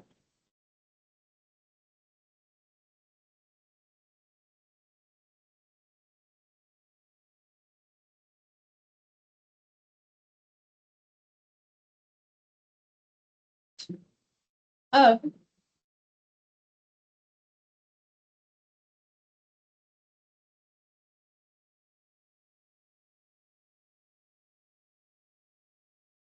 एक कॉस्ट को लेके थोड़ा कंफ्यूजन होता है, वो हम बता देते हैं। पावर एंड फ्यूल, ठीक है, इसको थोड़ा डिटेल्स में बताओ। तो पावर एंड फ्यूल को लेके तुम लोग को क्या लगता है, पावर फ्यूल क्या कॉस्ट होना चाहिए, डायरेक्ट या इनडायरेक्ट? देखो कोई भी कॉस्ट को हम लोग ऐसे नहीं बोल सकते ये फिक्स डायरेक्ट ही होगा, क्या ये फिक्स्ड इनडायरेक्ट ही होगा। अगर कोई कॉस्ट मेरा 1 यूनिट ऑफ फिनिश गुड्स में आइडेंटिफाई होता है तो वो डायरेक्ट होता है, नहीं होता है तो वो इनडायरेक्ट होता है, ठीक है। तो देखो, इनडायरेक्ट का मतलब फैक्ट्री रिलेटेड फ्यूल कॉस्ट का बात आएगा, क्योंकि देखो ऑफिस एडमिनिस्ट्रेशन सेलिंग डिस्ट्रीब्यूशन में पावर फ्यूल का क्या काम। तो तुम लोग बोलोगे कि ऑफिस में इलेक्ट्रिसिटी नहीं यूज होता है, होता है, उसको इलेक्ट्रिसिटी का खर्चा बोलते हैं, उसको पावर खर्चा नहीं बोलते, ठीक है। पावर का मतलब मशीन चलाने के लिए जो हॉर्स पावर वगैरह यूज होता है, तो वो थोड़ी ना ऑफिस में उतना बड़ा बड़ा इलेक्ट्रिसिटी का कनेक्शन रहेगा, मतलब मशीन चलाने के लिए जो चाहिए। तो देखो यहाँ पर डायरेक्ट खर्चा कब होगा, पावर फ्यूल, तो यहाँ पर लिखेंगे fuel used in manufacturing process to directly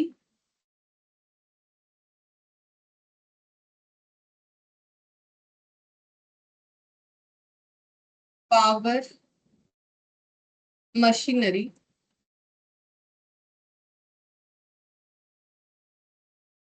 that produce a product। Next लिखेंगे, पहले लिख देते हैं फिर समझेंगे। फ्यूल और delivery vehicle if the cost can be directly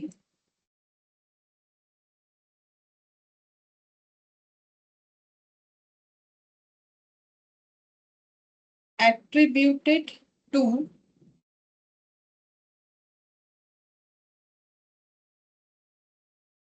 delivering a specific order.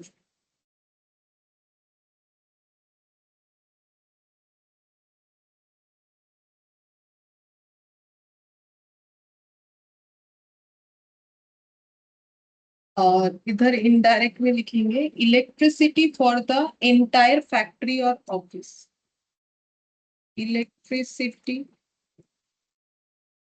For the entire factory और ऑफिस भी एक बार लिख दो, बता देंगे। और सेकंड लिखेंगे fuel used for company vehicle, fuel used for company vehicle not directly used in production, not directly used in production. और लास्ट पॉइंट है जनरल पावर कंजम्पशन और overall business operation.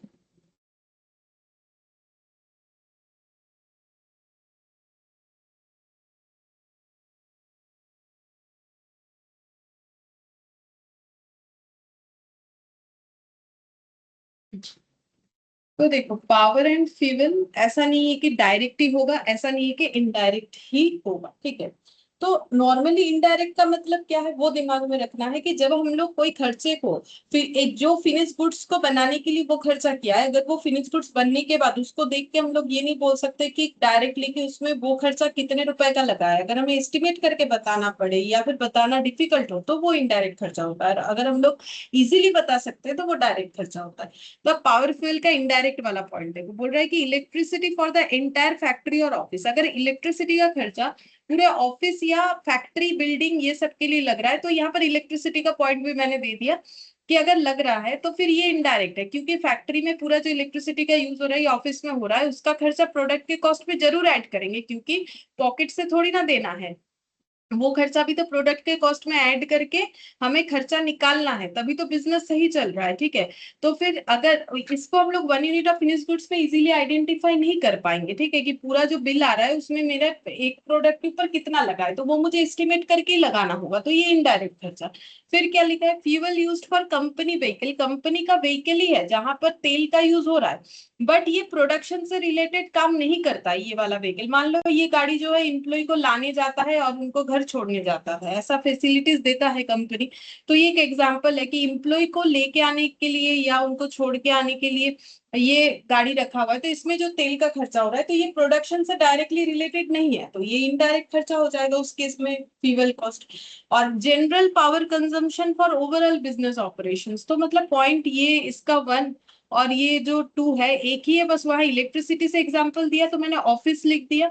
और जनरल पावर मतलब जो power consumption हो रहा है पूरे बिजनेस को ऑपरेट करने के लिए, ठीक है। तो फिर वो हम लोग 1 यूनिट ऑफ फिनिश गुड्स में कैसे समझे कि ये पावर का खर्चा जो आ रहा है 1 यूनिट फिनिश गुड्स में कितना होगा, वो हमें अपोर्शन जरूर करना होता है बट उसका मेथड होता है, तो आसानी से तो कर नहीं सकते, तो इसको हम लोग बोलेंगे इनडायरेक्ट पावर एंड फ्यूल का खर्चा। अब डायरेक्ट वाला देखो, बोल रहा है fuel used in manufacturing process to directly power machinery that produce a product, बोल रहा है कि ऐसा मशीन में ये फ्यूल का खर्चा हो रहा है जिस मशीन से प्रोडक्शन हो रहा है। तो हम लोग अगर उसमें ऐसा आइडेंटिफाई कर पाते कि 1 यूनिट, जैसे होता है ना कि 1 घंटा मशीन चलने पे खर्चा हुआ 10 रुपए का, ठीक है, और 1 घंटा चलने से 10 यूनिट बन जाता है, तो फिर हम लोग आराम से निकाल सकते हैं कि पर यूनिट का खर्चा कितना करके हो गया 1 रुपीज करके, तो वो चीज बोल रहा है। अगर ऐसा है तो फिर वो डायरेक्ट एक्सपेंसेस हो जाएगा, ठीक है। फिर क्या बोला है fuel for delivery vehicle if the cost can be directly attributed to delivery a specific order। अच्छा तो देखो अब बोल रहा है कि अगर मेरे पास कोई एक स्पेसिफिक ऑर्डर आया था जिसके रिगार्डिंग मैंने प्रोडक्ट प्रोड्यूस करके दिया, जैसे मान लो मेरे पास एक चेयर बना के देने का स्पेसिफिक ऑर्डर आया था या फिर 5 चेयर बना के देने, तो मैंने वो 5 चेयर बनाए, बनाने के बाद हम उसको डिलीवरी करने जा रहे कस्टमर के वहां, तो मैंने गाड़ी में तेल भरवाया, कस्टमर को डिलीवरी किया, फिर वापस आ गए, तो फिर मुझे पता है कि मैंने अभी कितने रुपए का तेल भरवाया और कितना मैंने मतलब कितने रुपए का तेल यूज हुआ। तो अगर हम लोग कोई स्पेसिफिक ऑर्डर को डिलीवरी करने जा रहे हैं और जो भी खर्चा लग रहा है फ्यूल का, वो अगर हम लोग आइडेंटिफाई कर लेते हैं उस स्पेसिफिक ऑर्डर के लिए कितना है, तो फिर वो हम लोग का डायरेक्ट कॉस्ट होगा। स्पेसिफिक ऑर्डर के लिए था, तो मान लो हम लोगों ने 1000 पीस चेयर डिलीवरी करवाया, उसके लिए डिलीवरी व्हीकल का जितना तेल का खर्चा हुआ, तो स्पेसिफिक ऑर्डर के बेसिस पे कुछ चीज होता है तो फिर वो डायरेक्ट होगा, इनडायरेक्ट नहीं होगा, क्योंकि वो खर्चा बस उसी ऑर्डर के ऊपर ही एप्लीकेबल होगा, उस ऑर्डर को एग्जीक्यूट करने के लिए, बाकी किसी जगह पे वो चार्ज नहीं होगा। ठीक है। अच्छा अब जो है एक डायरेक्ट एक्सपेंसेस का लिस्ट हम लिखवाते हैं, क्योंकि उस पे क्वेश्चन आता है कि कौन कौन सी चीज हम लोग का डायरेक्ट एक्सपेंसेस हो सकता है, तो ये कुछ पता होगा हमें कुछ पॉइंट्स, उसके बाद ही हम लोग इलास्ट्रेशन 3 कर पाएंगे। तो नेक्स्ट लिखेंगे expenses which are incurred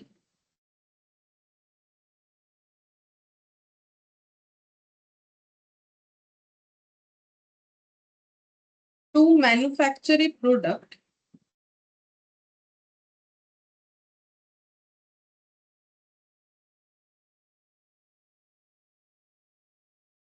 or for providing of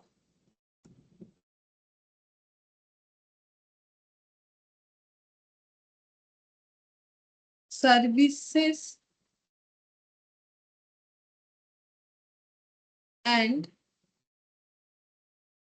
can be directly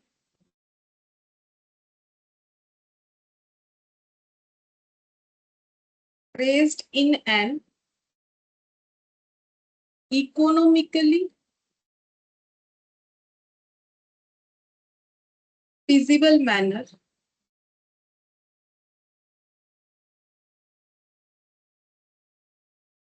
to a cost object। Following are expenses of direct in nature।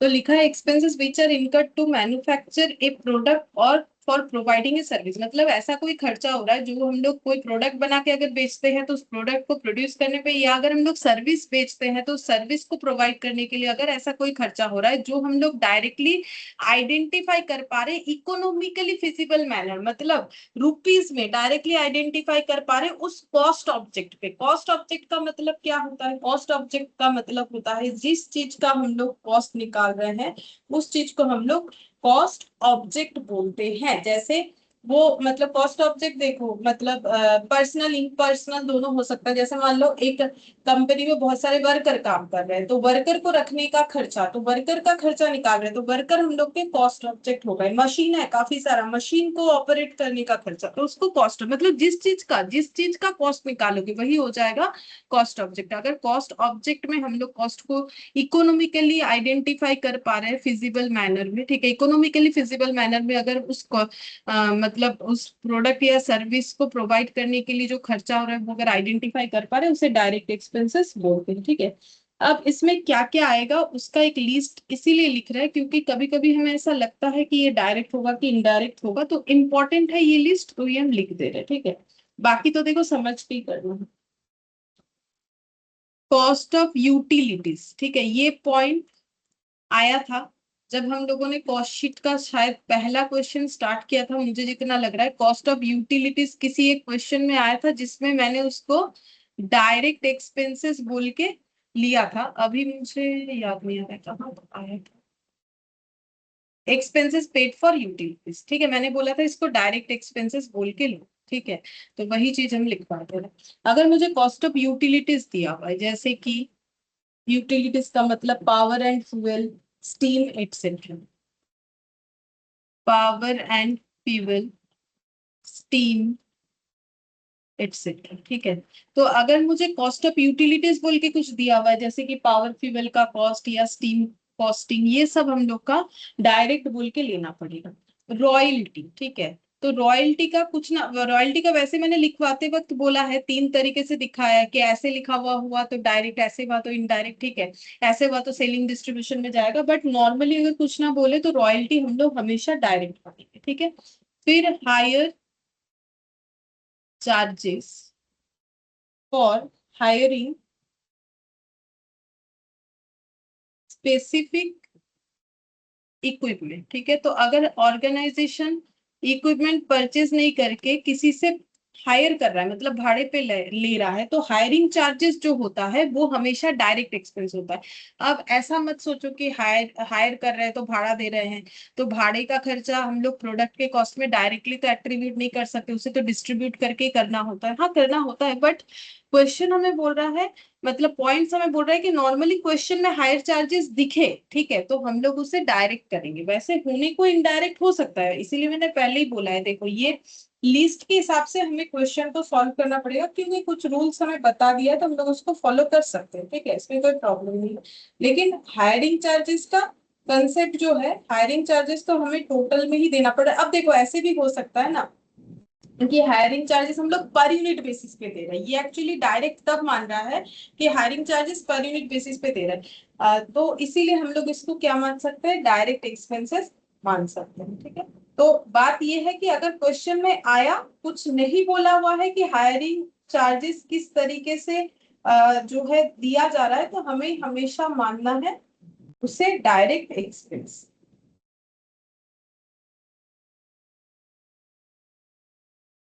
फिर नेक्स्ट, देखो मतलब क्या बोले, अगर स्पेसिफिकली किसी प्रोडक्ट या जॉब के लिए हो रहा है तो वो डायरेक्ट एक्सपेंसेस ही होता है, हायरिंग चार्जेस, ठीक है। और अगर जनरल तरीके से हो रहा है, जैसे कि मान लो एक मैंने एग्जांपल दिया था ना, फॉर्कलिफ्ट ट्रक होता है, तो उसको अगर हम लोगों ने हायर किया है तो वो तो जनरल यूज के लिए होता है ना, वो सामान इधर उधर करने के लिए होता है। तो कोई भी प्रोडक्ट को इधर उधर कर सकता है, रॉ मटेरियल को कर सकता है, फिनिश गुड्स को कर सकता है, तो वो ओवरऑल सर्विस दे रहा है, तो उस केस में वो हम लोग का इनडायरेक्ट हो जाएगा। मतलब वही सारा खर्चा डायरेक्ट इनडायरेक्ट कुछ भी हो सकता है, लेकिन कुछ स्पेसिफिक खर्चा में बोल दिया है कि कुछ ना बोले तो उसे डायरेक्ट कर देना, तो इसीलिए ये लिस्ट जो है थोड़ा याद रखना। फिर हम लोग लिखेंगे P for technical assistance and know how, ठीक है। हम लोग किसी का नो हाउ यूज कर रहे हैं, किसी को टेक्निकल फी दे रहे हैं, कोई टेक्निकल काम करवा रहे हैं, तो वो भी हम लोग को डायरेक्ट एक्सपेंसेस लेना चाहिए। फिर amortised cost of cost of mould, mould का मतलब होता है छाछ, जिसको बोलते हैं, मतलब छाछ मतलब वो कंज्यूम करने वाला छाछ का बात नहीं कर रहे, मतलब मोल्ड का मतलब क्या बोले, माने जेटाते माने ढांचा, ऐसा ढांचा जिसमें वो चीज डालोगे तो वैसा बन के रेडी हो जाएगा, उसको बोलते हैं मोल्ड, যেটাকে বাংলাতে ছাঁচ বলে। যেমন বলে না ছাঁচের ঠাকুর, মানে একটা ছাঁচ বানানোই থাকে, ওখানে ওইটা দিয়ে ঠাকুরটা তৈরি হয়ে চলে আসে। তো मतलब ওই রকম पूरा स्ट्रक्चर माने रेडी हो चले আসে। जैसे तुम लोग देखते हो ना, जो ब्रिक्स यानी ईटा बनता है, तो उसमें भी जो है मोल्ड रहता है उसी शेप में, इसीलिए वो रेक्टेंगल फॉर्मेट में ईटा बन के रेडी होता है, ठीक है। पेटेंट एटसेट्रा, तो अगर हम लोग पेटेंट का कॉस्ट एमोटाइज कर रहे हैं, ठीक है, या मोल्ड का कॉस्ट, क्योंकि मोल्ड हमारे लिए फिक्स्ड एसेट हो जाएगा, या फिर पैटर्न, ठीक है, तो ये सब हमें डायरेक्ट एक्सपेंसेस में देना चाहिए। Cost for produced, cost for product service specific design और ड्राइंग, स्पेसिफिक डिजाइन और ड्राइंग। तो बोल रहा है कि अगर हम लोग अपना प्रोडक्ट पे कोई स्पेसिफिक डिजाइन या ड्राइंग करवा रहे हैं, उसके लिए हमें जो कॉस्ट बेयर करना पड़ रहा है, या हम लोग किसी से करवा रहे हैं तो उसको जो पैसा दे रहे हैं, या खुद कर रहे हैं तो जो मटेरियल वगैरह खरीद के लेके आ रहे हैं उससे बना रहे हैं तो उसका खर्चा, तो ये भी हम लोग का डायरेक्ट एक्सपेंसेस हो जाए। मतलब अगर स्पेसिफिक किसी जॉब के लिए कोई काम हो रहा है, जैसे देखो हम लोगों ने स्पेसिफिक इक्विपमेंट लिया, हम लोगों ने स्पेसिफिक डिजाइन बनाया, तो फिर वो स्पेसिफिकली उस जॉब के लिए ही हो रहा है ना, तो उसे फिर डायरेक्ट एक्सपेंस मानो, ये मेन बात है। ठीक है, जैसे हम लोग रॉयल्टी पे कर रहे हैं इस स्पेसिफिक ऑर्डर को एग्जीक्यूट करने के लिए, या फिर स्पेसिफिक मतलब जॉब को एग्जीक्यूट करने के लिए हम लोगों ने स्पेशल मशीन हायर किया, या रॉयल्टी या कोई टेक्निकल नो हाउ परचेज किया है, तो इसीलिए इसको डायरेक्ट एक्सपेंसेस बोलते हैं, क्योंकि उसी काम के लिए हम लोगों ने लिया हुआ है। फिर other expenses which are directly related with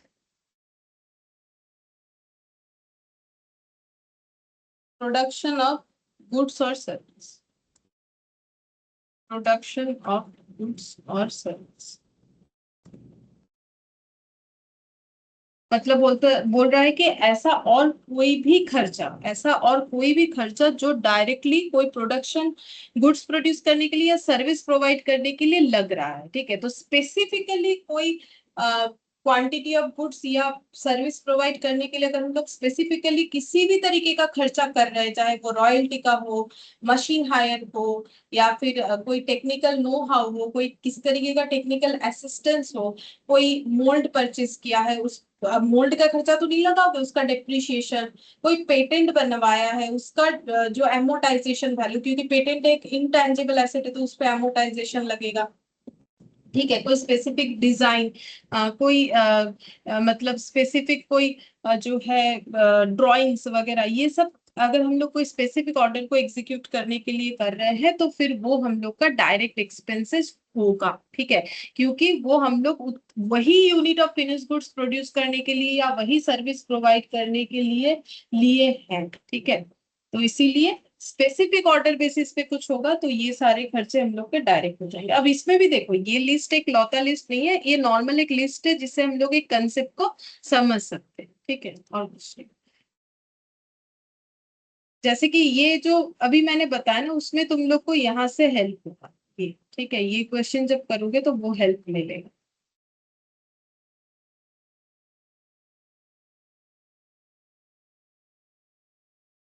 अच्छा,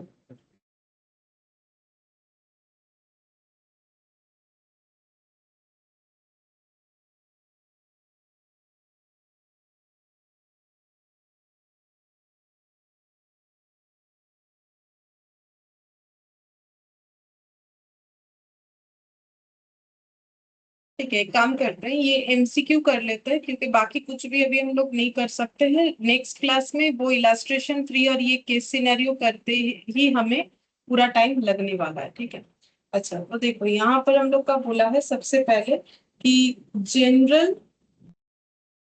generally for the purpose of cost sheet preparations, cost are classified on the basis of, तो cost को हम लोग कौन से बेसिस पे क्लासिफाई करते हैं? Function, variability, relevance, nature. तो फंक्शन का मतलब होता है, हाँ फंक्शंस हो गए। हाँ, फंक्शन होगा। ठीक है, जैसे कि office administration, selling, distribution, factory overhead, ये सब। वेरिएबिलिटी का मतलब होता है कि वेरिएबल, सेमी वेरिएबल, ये सब इस बेसिस पे कहाँ करते हैं? कॉस्ट शीट में। रेलिवेंस का मतलब होता है रेलिवेंस कॉस्ट, इररेलिवेंस कॉस्ट। ठीक है, तो वो रेलिवेंसी के बेसिस पे भी नहीं करते। नेचर का मतलब होता है मेटेरियल जो है, नेचर का मतलब होता है फिक्स्ड, वेरिएबल, सेमी वेरिएबल। ठीक है, वेरिएबिलिटी का मतलब होता है कितना वेरी कर रहा है। रेलिवेंस का मतलब होता है कॉस्ट रेलिवेंस है कि इररेलिवेंट है। ठीक है, इस चीजों को तो जो भी हो, हम लोग का तो फंक्शन बेसिस में हम लोगों ने पढ़ा है, तो फंक्शन ही हम लोग का आंसर होगा। फिर नेक्स्ट देखो, which of the following does not form part of prime cost? Prime cost का पार्ट कौन सा नहीं है? Cost of packing, cost of transportation paid to bring material to factory, GST paid on raw material, ITC available, ITC can not be claimed, अच्छा not available over time premium paid to worker, कौन सा prime cost का part नहीं है? तो prime cost में क्या आता है? Direct material, direct labour, direct expenses. तो ये तो मटेरियल में आता ही है। जीएसटी क्या होता है? जैसे 100 रुपए का मटेरियल है, 10 रुपए का जीएसटी, तो अगर आईटी से अवेलेबल नहीं है तो ऐड करके 110 दिखाओगे। अगर आईटी से अवेलेबल होने से क्या होता है, अगर 110 ऐड भी कर दे तो आगे जाके 10 रुपए का क्रेडिट मिल जाएगा, तो ये 100 रुपए दिखेगा। दिखाने को दिखा सकते हैं या अवॉइड कर सकते हैं इस केस में, ठीक है। तो लेकिन जीएसटी तो आता है। अब जब बोल रहा है कि इनपुट नहीं मिलेगा तब तो मुझे ये मटेरियल का पार्ट लेना ही पड़ेगा। Over time premium paid to worker, तो वर्कर ओवर टाइम प्रीमियम दे रहे हैं, मतलब वर्कर को एक्स्ट्रा पैसा दे रहा है। क्यों? क्योंकि उन्होंने ओवर टाइम किया है, तो वर्कर का खर्चा। तो यहाँ पर कुछ नहीं बोला है तो वर्कर मतलब डायरेक्ट वर्कर का ही ना बात होगा, क्योंकि प्रोडक्शन से रिलेटेड काम कर रहे हैं। तो फिर यहाँ पर ये दो तो आएगा। फिर बोल रहे हैं cost of transportation paid to bring material to factory, material को फैक्ट्री तक लाने के लिए ट्रांसपोर्टेशन का खर्चा, ये तो मटेरियल कॉस्ट में ऐड हो जाएगा। तो कौन सा नहीं आएगा?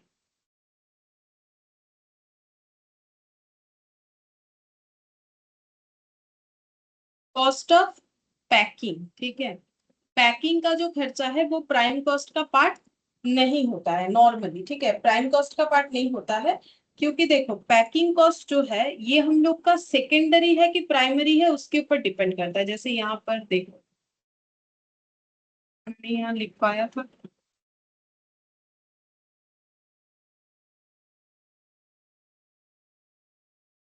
यहाँ पर मैंने एग्जाम्पल में दिया था शायद, जो लीस्ट लिख पाया था वहां देखने से देखते।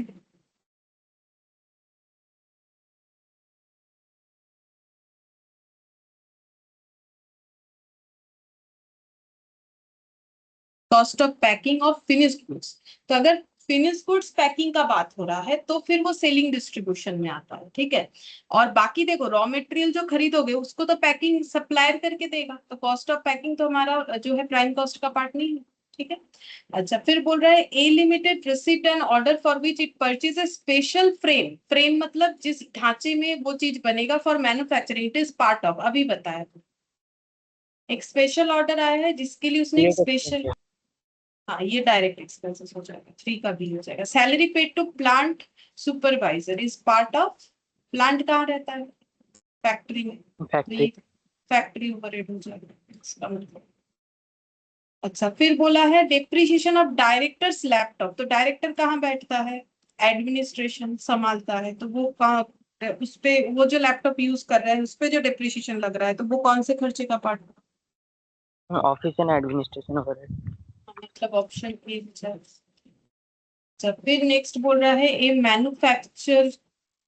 manufacturer has set up a lab for testing of product for compliance with standard, salary of the lab staff for are part of, मतलब वो एक क्वालिटी चेकिंग हो रहा है, ठीक है। तो क्वालिटी चेकिंग करने के लिए एक लैब बनाया गया है जहां पर लोग काम कर रहे हैं, तो उनको जो सैलरी दिया जा रहा है वो किसका पार्ट होना चाहिए? तो अभी मैंने तुम लोग को एक खर्चा लिखवाया, कोई इसका पार्ट, इसका एक नाम बोला।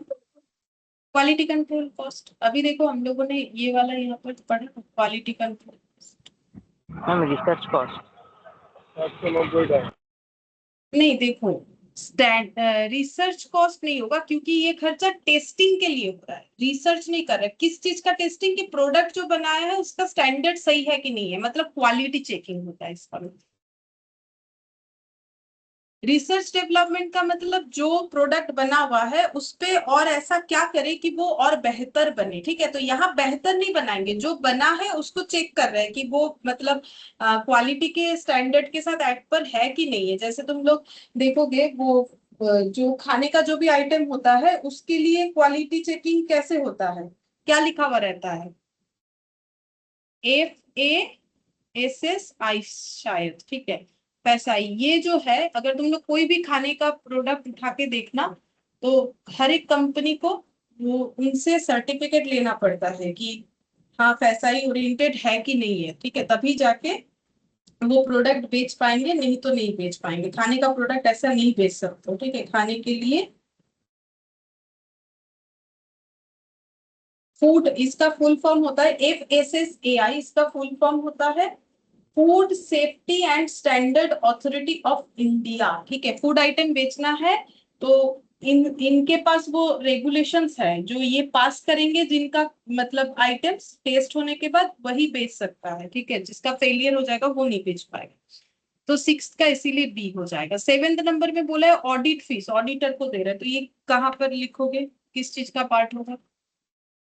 मेरा एडमिनिस्ट्रेशन कॉस्ट। हाँ, एडमिनिस्ट्रेशन। फिर salary paid to factory store staff, तो बोल ही दिया है फैक्ट्री में जो स्टोर लगा हुआ है उसमें जो स्टाफ है उनको सैलरी दे रहे हैं, तो फैक्ट्री ओवरहेड है। फैक्ट्री ओवरहेड हो जाएगा। Canteen expenses for factory worker, बोल दिया है फैक्ट्री वर्कर जो उनके लिए जो कैंटीन लगा हुआ है उसका खर्चा, फैक्ट्री वर्कर। तो मैम फैक्ट्री ओवरहेड आ गया। फैक्ट्री ओवरहेड, फैक्ट्री बोल दिया है तो फैक्ट्री ओवरहेड में ही देना है, चाहे खर्चा कैंटीन का हो या कुछ और। A company pays royalty to state government on the basis of production, production के बेसिस पे रॉयल्टी देती है, तो फिर इसे क्या ट्रीट करेंगे हम लोग? प्रोडक्शन के बेसिस पे, जितना प्रोडक्शन होगा उतना रॉयल्टी देगी। तो बोलो, और वैसे भी मैंने अभी भी बोला कि रॉयल्टी नॉर्मली कुछ ना बोले तो क्या होगा, मैंने लिस्ट भी लिखवाया है, दोनों चीज को ध्यान में रख के।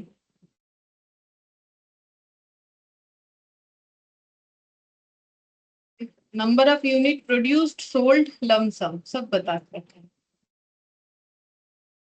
Direct material. Direct material cost, ठीक है, ये डायरेक्ट मटेरियल कॉस्ट तब होगा अगर हम लोग प्रोडक्शन बेसिस पे पे करें, जो कि मैंने तुम लोग को लिखवाया, नंबर ऑफ यूनिट प्रोड्यूस्ड, ये सही है, प्रॉब्लम नहीं है। लेकिन यहाँ पर मैंने आज जो तुम लोग को लिखवाया तो वहां पर मैंने बोला है कि नॉर्मली रॉयल्टी को हमें क्या ट्रीट करना है, डायरेक्ट एक्सपेंसेस ट्रीट करना है। अगर कोई स्पेसिफिक चीज के लिए हम लोग पे कर रहे हैं तो company pays royalty to state government on the basis of production, it is treated as.